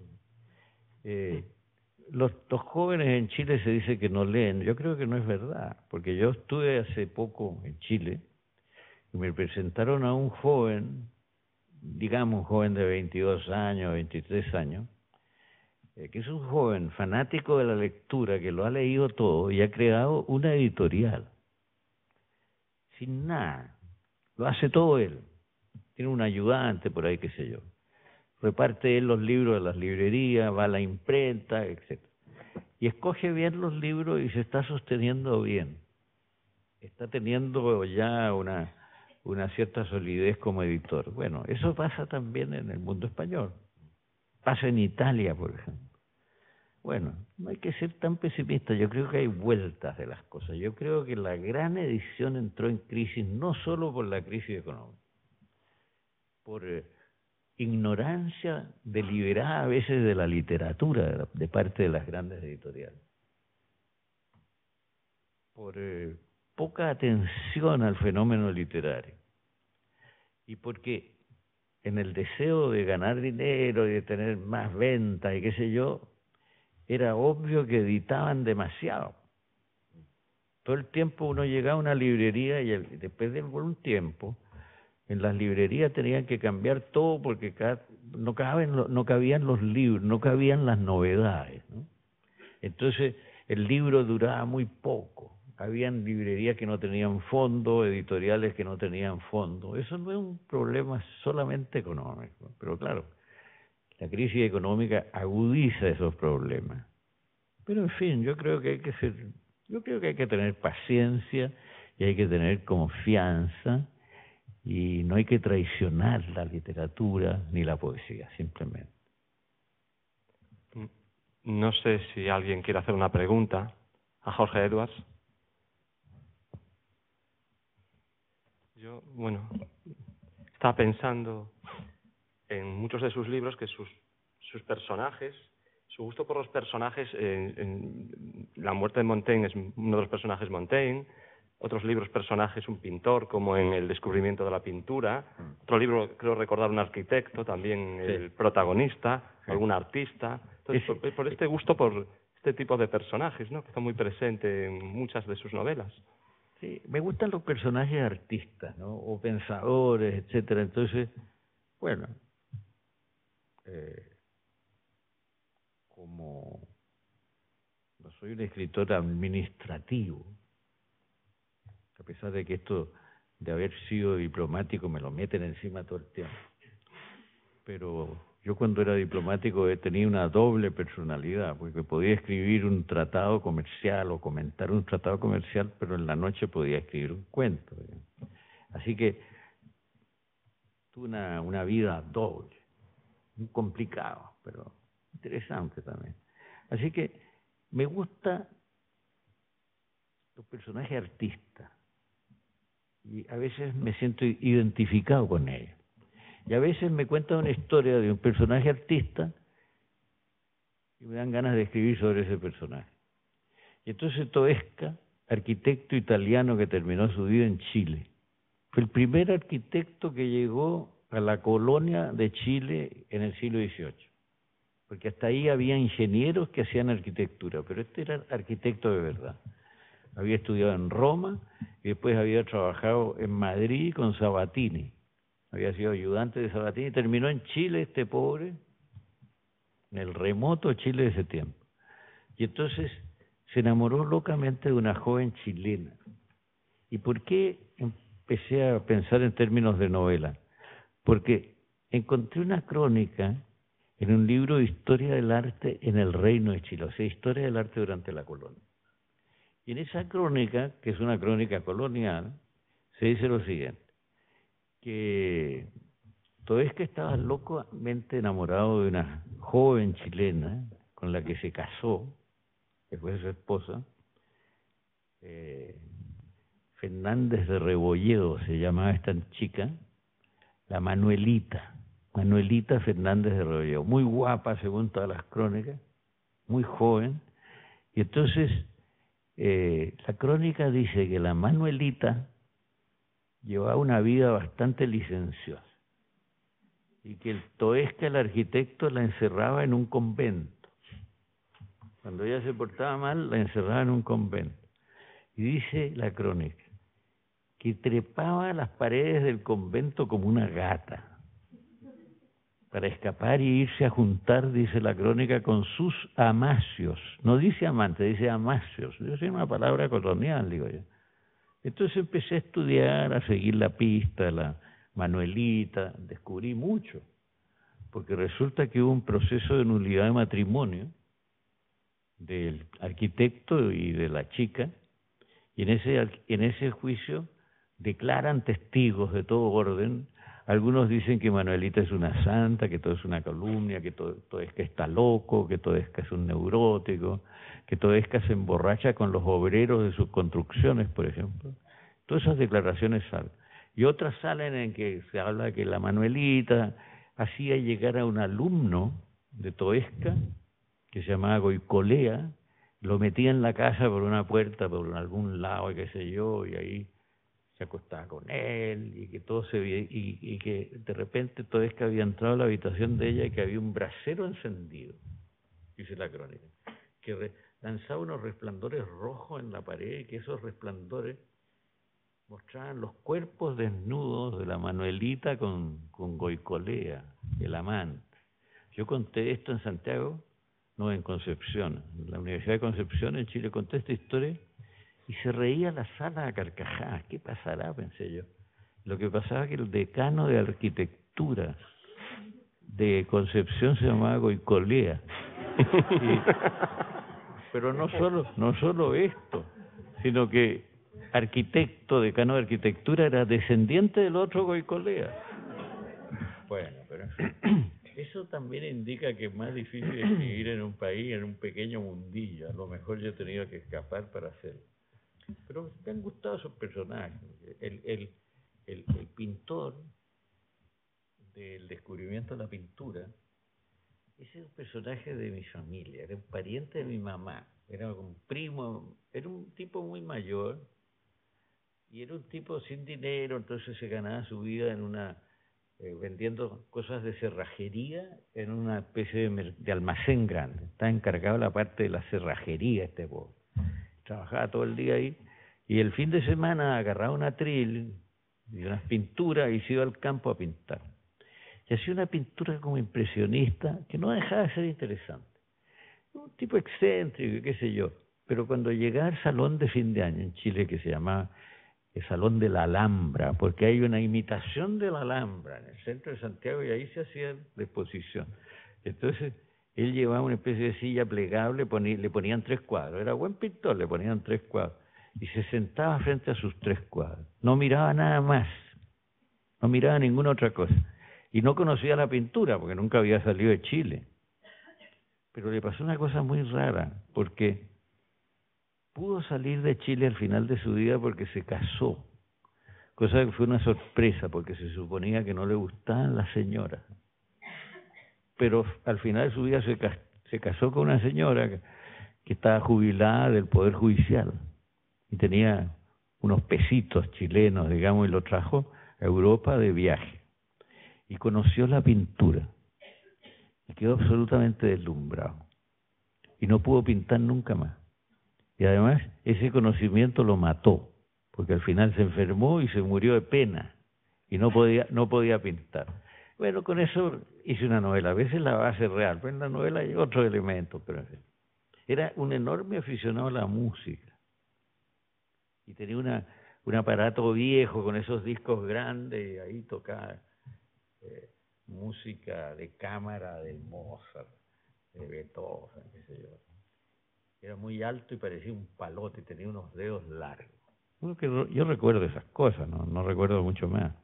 Pero recuerdo que me paró en un parque en el centro de Santiago después de su viaje famoso y me dijo, oye, la pintura, Velázquez me dijo, Goya, Tiziano, y estaba como loco. No podía pintar. Después de ver la gran pintura, él no podía pintar ya. Se quedó sin pintar y se murió. Bueno, esa es la novela, el descubrimiento de la pintura. Bueno, pues para ir terminando, yo quería plantearle una cuestión en relación con lo de Montaigne y también, bueno, que Erasmo también, que se dan estas becas Erasmus, pero que los alumnos muchas veces ni lo leen, no saben quién es Erasmo. ¿No? Claro, No. bueno. Hay un liceo Montaigne allá en Francia, no deben saber. Y en relación de esto, y ese juego que hace usted y esas sinergias que crea entre, digamos, la historia, la literatura, la memoria, lo vivido, que en su obra yo creo que es un campo muy fértil y muy sutil y que da lugar a muchos ritmos y a muchas cuestiones, ¿no? Entonces era un poco plantearle esto y en ese sentido también la dinámica creativa, que no debe ser nada fácil, de una obra como la muerte de Montaigne, que claro, se parte de un personaje histórico, que hay unos textos impresionantes que hace él, hay esa mujer, esos libros, y hay mucha información, pero realmente, claro, hay que elevar un mundo ficcional. Sí. Era plantearlo un poco estas cuestiones. Sí. Bueno, yo leí de chico, cuando leía Unamuno, leía muchos autores españoles del tiempo, ¿no? De la generación del 98, y siempre aparecía una referencia a Montaigne. Por ejemplo, Azorín menciona muchas veces a Montaigne. Y de alguna manera me quedó dando vuelta esta idea de conocer a Montaigne. Y de repente ya me puse a leer a Montaigne. Después hice un viaje muy divertido porque fui hasta la torre de Montaigne. Me costó mucho porque tomé un tren desde Burdeos y me dijeron que me bajara en un pueblo y tomar un taxi, porque la torre está como a 10 kilómetros de ese pueblo. Pero en ese pueblo no se conocía un taxi. Entonces, yo pensé, no puedo caminar 10 kilómetros, es un poco pesada la cosa. Pero me fui al bar de la plaza, y era un sábado. Y los franceses yo los conozco algo, el día sábado a mediodía están todos en el bar, hablando, discutiendo, tomando vino, qué sé yo. Y hablé con la señora que era la dueña del bar y le dije, mire, tengo el siguiente problema. quiero llegar a una torre de un escritor que se llama Montaigne. Sí, yo he oído hablar de eso, me dijo, porque en Burdeos no sabía casi nadie quién era Montaigne, ¿eh? En Burdeos, que era la ciudad de él. Pero la señora en ese bar, en el pueblo de Castillón, había oído hablar de la torre. Entonces me dije, yo le voy a arreglar algo. Y llegó una mujer joven y simpática en una especie de camioneta y me dijo, mire, yo tengo que llevar todos los días a una señora a Burdeos para hacerse una diálisis. Es un contrato que yo tengo, pero yo tengo ahora un momento para dejarlo en la torre. No le puedo asegurar de irlo a buscar. Era medio complicado, pero me dijo, de todas maneras le voy a conseguir a alguien que lo vaya a buscar. Y me fui y me dejó en la torre. En la torre no había visitas, ¿eh? El único visitante era yo, y la vi una persona con cara de aburrida en la caseta de la entrada, ¿no? Y me dijo, mire, le voy a dar la llave de la torre y usted la mira todo lo que quiere. Me dio una llave de este porte. Yo abrí el portón de esa torre de piedra y después me metí, estuve como una hora ahí mirando, más de una hora. Después caminé por los alrededores. Me encontré con unos burros, había muchos burros en ese lugar. Por eso escribí sobre los burros también, sí. Escribí sobre los burros. Y después me imaginé, vi una casa que estaba en el fondo, y yo me imaginé que esa casa era de un amigo de Montaigne, que era una persona que tenía cierta fortuna y un título de nobleza, pero que en realidad no era muy inteligente. Entonces este amigo leía a Montaigne y lo encontraba muy incorrecto como escritor, porque Montaigne usa el lenguaje de la calle y el lenguaje campesino, lo usa muy bien, lo usa maravillosamente bien. Y este señor entonces recibe un libro de Montaigne y se lo devuelve corregido, elimina todas las expresiones que son vulgares a su juicio, que son de campesino, que son qué sé yo, y le dice, qué lástima que no me dieras tu libro antes para habértelo corregido. Es que no te lo di antes, le dijo Montaigne, justamente por eso. Montaigne sabía que él iba a corregir todo.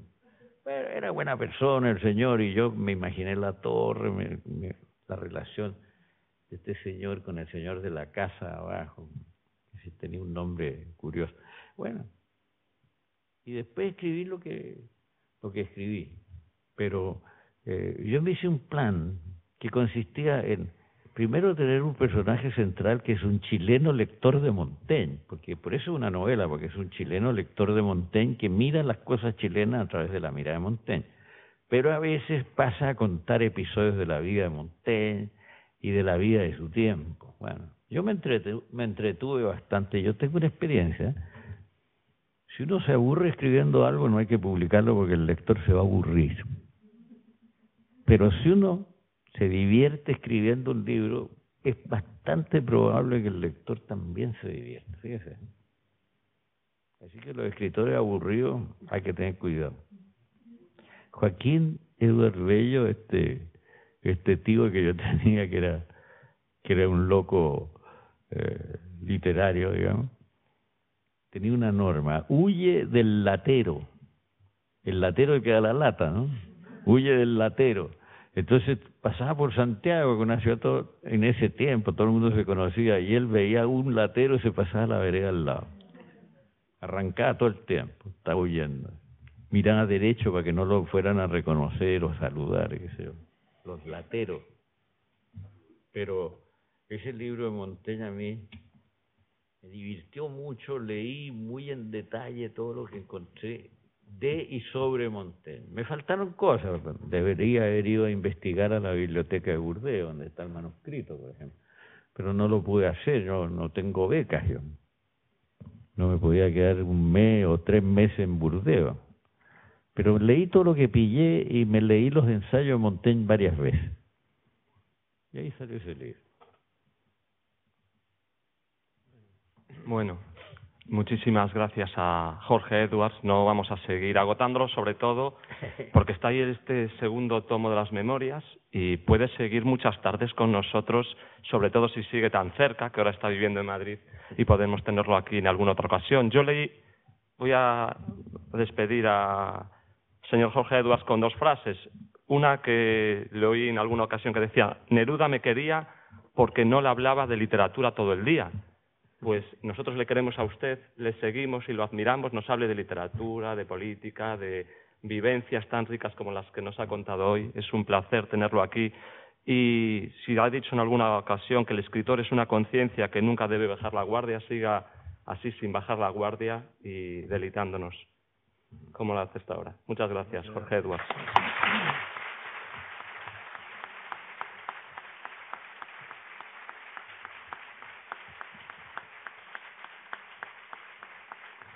Y antes de que os vayáis, tenemos, me vais a perdonar a 3 o 4 minutos, una cosa muy prosaica: cubrir las encuestas de evaluación, la segunda, porque sabéis que nos ayudan a continuar con el ciclo. La segunda, daros las gracias por seguirnos año tras año en este ciclo que para nosotros pues nos da tantas satisfacciones personales a través de todo lo que nos decís. Ahora va a actuar, por eso os digo que no os vayáis, César Morán y Rebeca Maseda. Van a interpretar 2 o 3 canciones de despedida del ciclo en honor a todos vosotros que día a día estáis aquí. Algún agradecimiento rápido, sin llevar mucho tiempo. El primero y directo, Xavier Soane, como siempre, amigo, maestro, del que aprendo todos los días que estoy con él. Es un placer y un lujo para mí tenerlo aquí.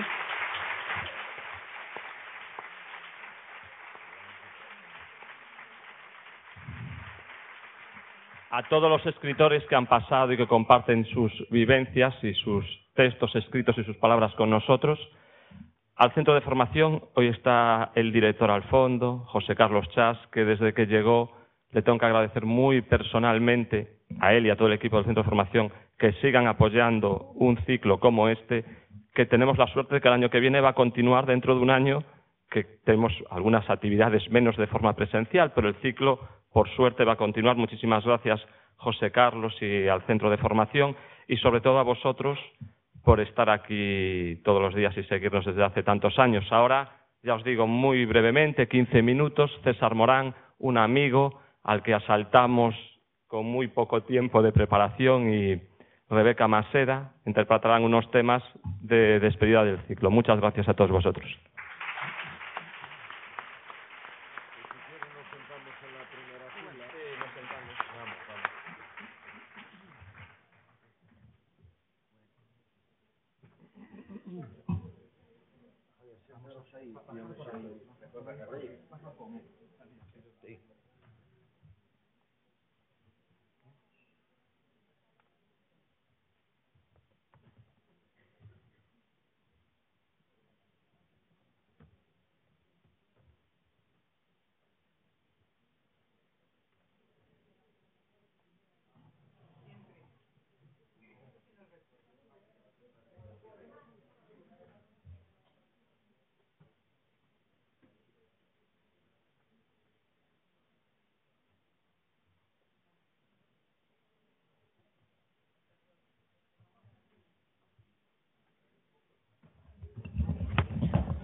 Bueno, presenté muy brevemente.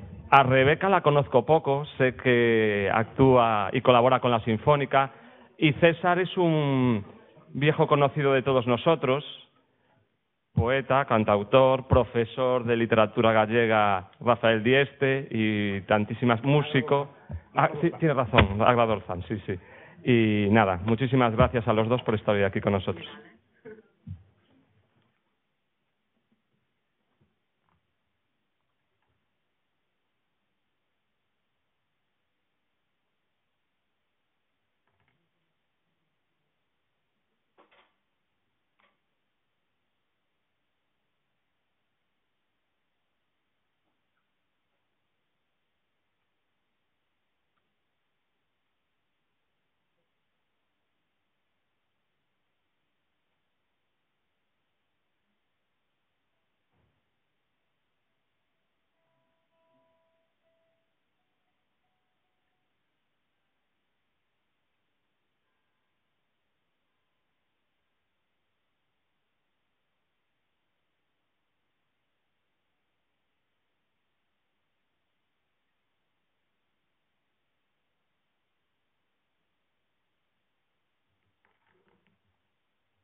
Ben, non é a primeira vez que canto na clausura destas xornadas, non, destes encontros con profesores, con escritores, con creadores, con autores.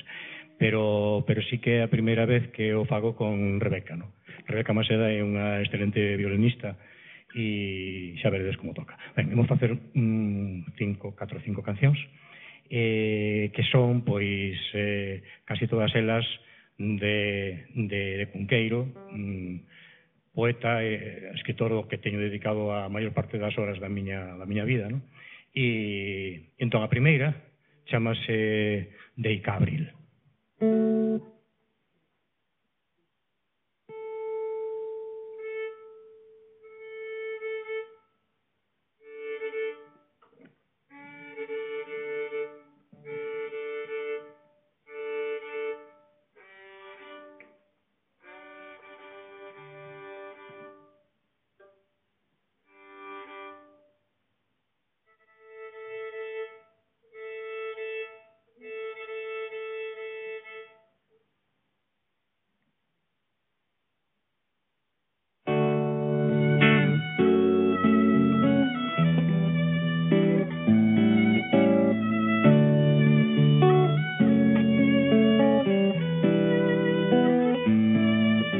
Quitando a pucha, direche, deica rosas que veñen, Carlota, Ofelia ou Pía, sexa un destes o teu nome ou outro, deica rosas que veñen.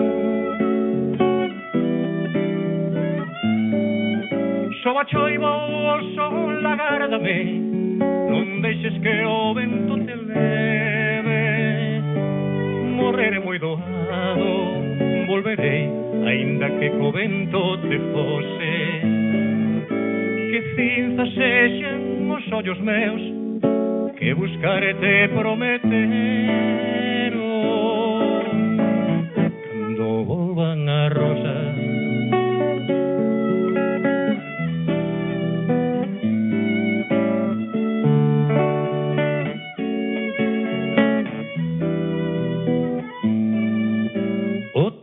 vai e ven e vira, é o feito de soños sen saber quen a morrer primeiro. Deica rosas que veñen o corazón como a roda dun muiño, días e días sin saber quen vivirá en abril. Ti, Carlota, Ofelia ou Pía, o eu xa perdido no tempo, a pucha na man, pedra por dentro, e a poeira que escusa o rastro das rosas que foron perdido no mundo. Deica rosas que veñen.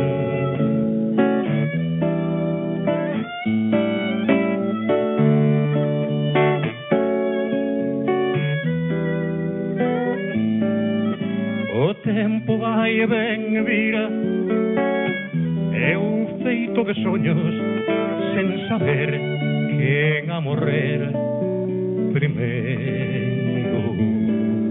Deica rosas que veñen o corazón como a roda dun muiño, días e días sin saber quen vivirá en abril. Ti, Carlota, Ofelia ou Pía, o eu xa perdido no tempo, a pucha na man, pedra por dentro, e a poeira que escusa o rastro das rosas que foron perdido no mundo. E as rosas que veñen.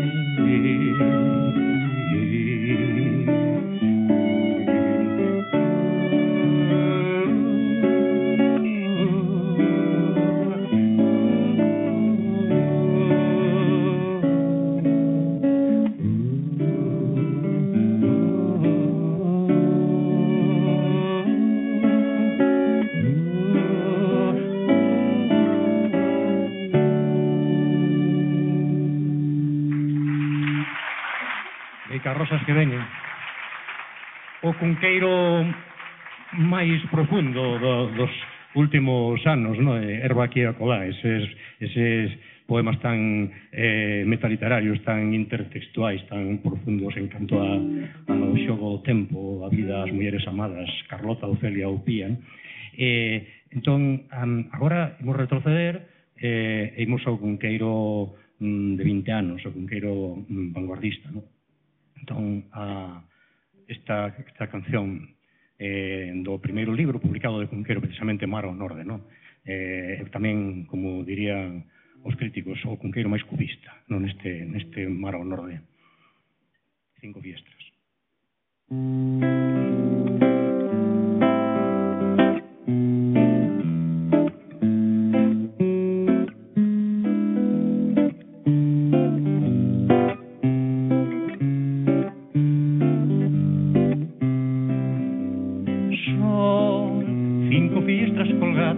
Da mesma alba rosa, vivas, intactas, nuas, con arelas de mans, como espellos de mastros.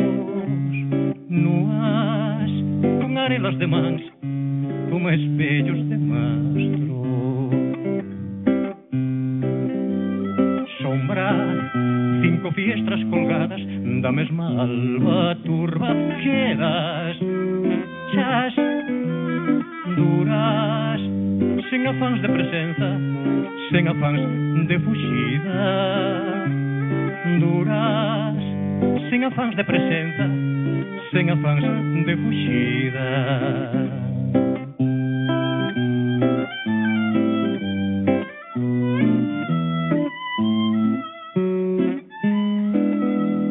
Nuas, con arelas de más, como espellos de mastros. Nuas, con arelas de más, como espellos de mastros. Sombra, 5 fiestras colgadas, da mesma alba turba, quedas chas, duras, sen afáns de presenza, sen afáns de fuxida. Duras, sen afáns de presenza, sen afáns de fuxida. Sempre 5 fiestras.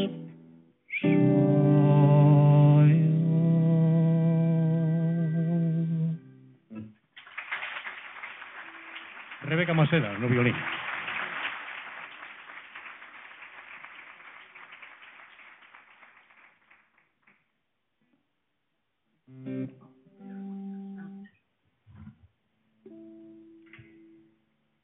Bueno, nesta canción, que fomos primeiro o cunqueiro máis trascendente, primeiro o cunqueiro cubista, agora imos ao cunqueiro surrealista, no?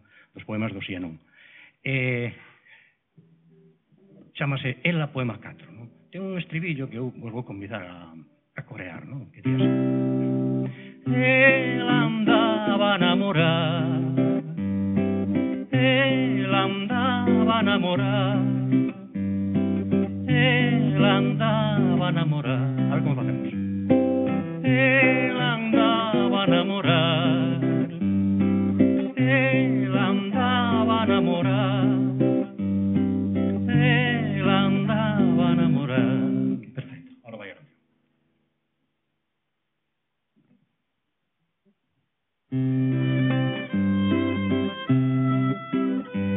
Ela andaba á beira da súa fiestra tan cursi que tiña laranxas verdes e un abano con paxaros. Ela andaba á beira da súa fiestra tan cursi que tiña laranxas verdes e un abano con paxaros. Que vidro nasceu naquela goteira que toda a noite soaba. Que vidro nasceu naquela goteira que toda a noite soaba. Ela tiña un albainxel chea de puntas de dedos. Ela tiña un albainxel chea de puntas de dedos. E no branco dos ollos levaba un horizonte de tangos de acordeón. Él andaba enamorado, él andaba enamorado, él andaba enamorado.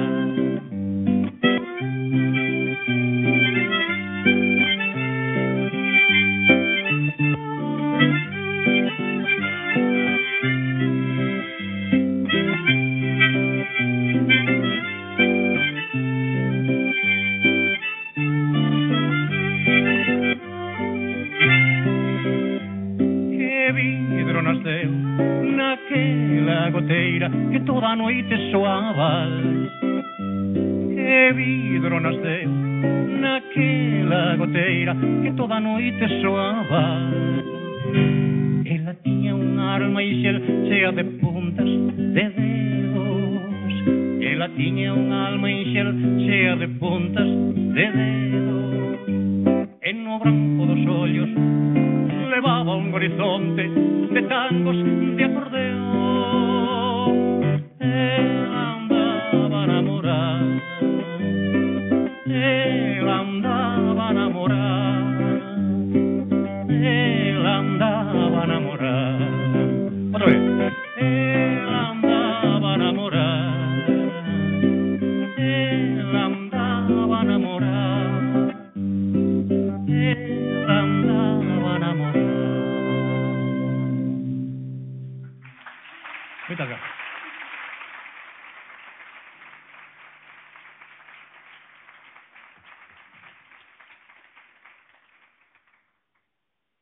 Ben, de Cunqueiro imos a outro autor que está ligado realmente con nós, tanto con Rebeca como comigo, porque Rebeca é de Mondoñedo e ten, por certo, xa un currículum impresionante dentro da súa curta idade, pero é de Mondoñedo e iso, pois, bueno, de Mondoñedo, como a xente sabe, pois sempre foi fonte de cultura, de arte, non? De música, de poesía, non?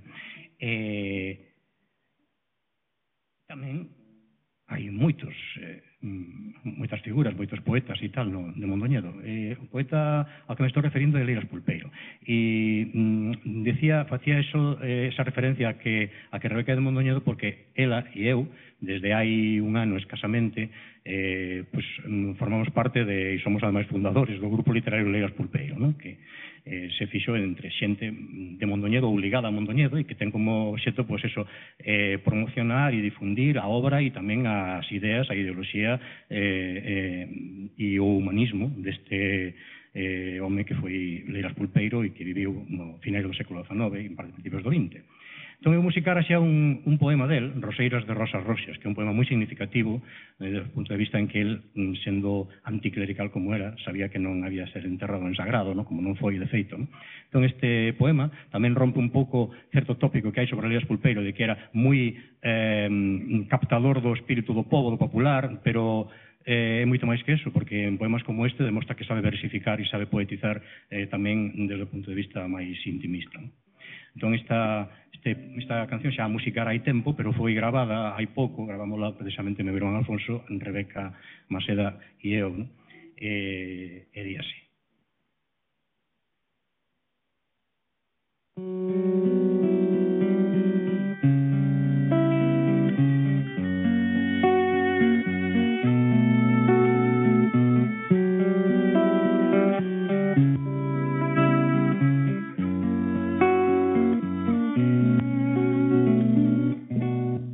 Cando me fines campas no meu lugar non me choran, se onde os meus achegadiña non abren logo a miña cova, e en riba dela non poñen roseiras de rosa roxa, ben roxas como as que eu cuido con amor na miña horta, que non me chamen pro ceo, que non vou, non sendo a forza, sin botarme antes de noite pola aldea de Riola.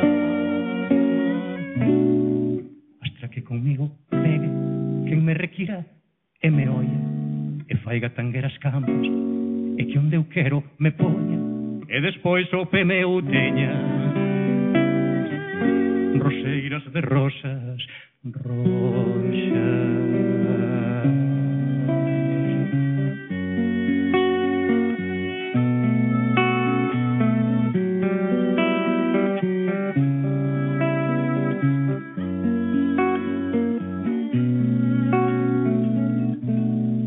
Cando me cine as campas do meu lugar non me chora, se onde os meus achegadiña non abren logo a miña cova e en riba dela non poñen roseiras de rosas roxas, ben roxas como as que eu cuido con amor na miña horta. Que non me chamen pro ceo, que non vou non sendo a forza, sin botarme antes de noite pola aldea de Rioda. Hasta que comigo pegue quen me requira e me oia e faiga tangueras campos e que onde eu quero me poña e despois o pé me o teña. Roseiras de rosas roxas.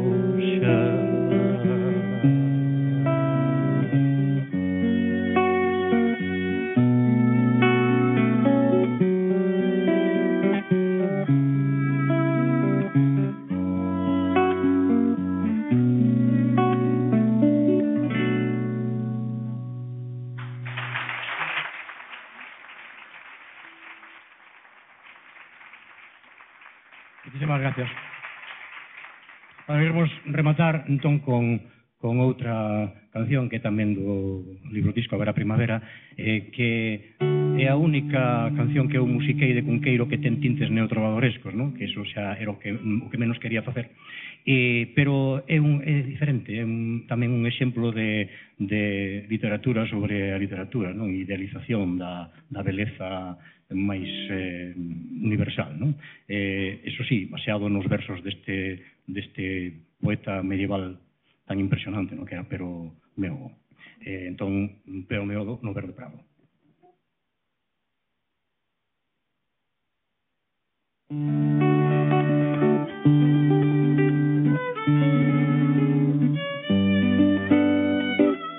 Dime onde vas, miña cerva ferida, dime onde vas, polo meu amor, vou para o verso dunha cantiga, meu cazador.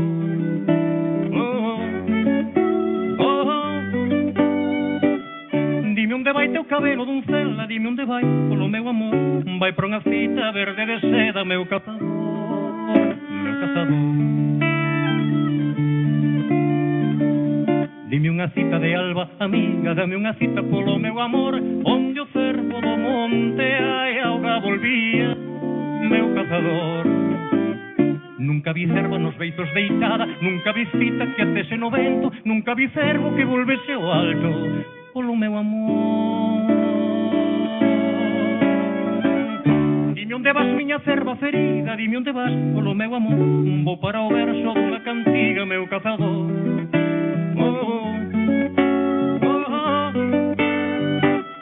Dime onde vai teu cabelo doncella, dime onde vai, polo meu amor, vai para unha fita verde de seda, meu cazador, meu cazador.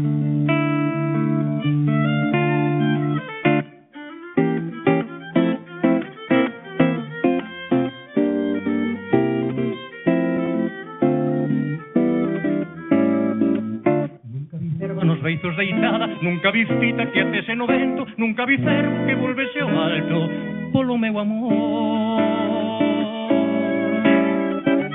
Dime onde vas, miña cerva ferida, dime onde vas, polo meu amor, vou para o verso dunha cantiga, meu cazador.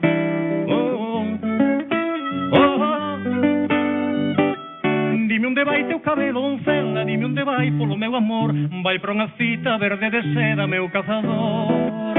Meu cazador, meu cazador, meu cazador, meu cazador, meu cazador.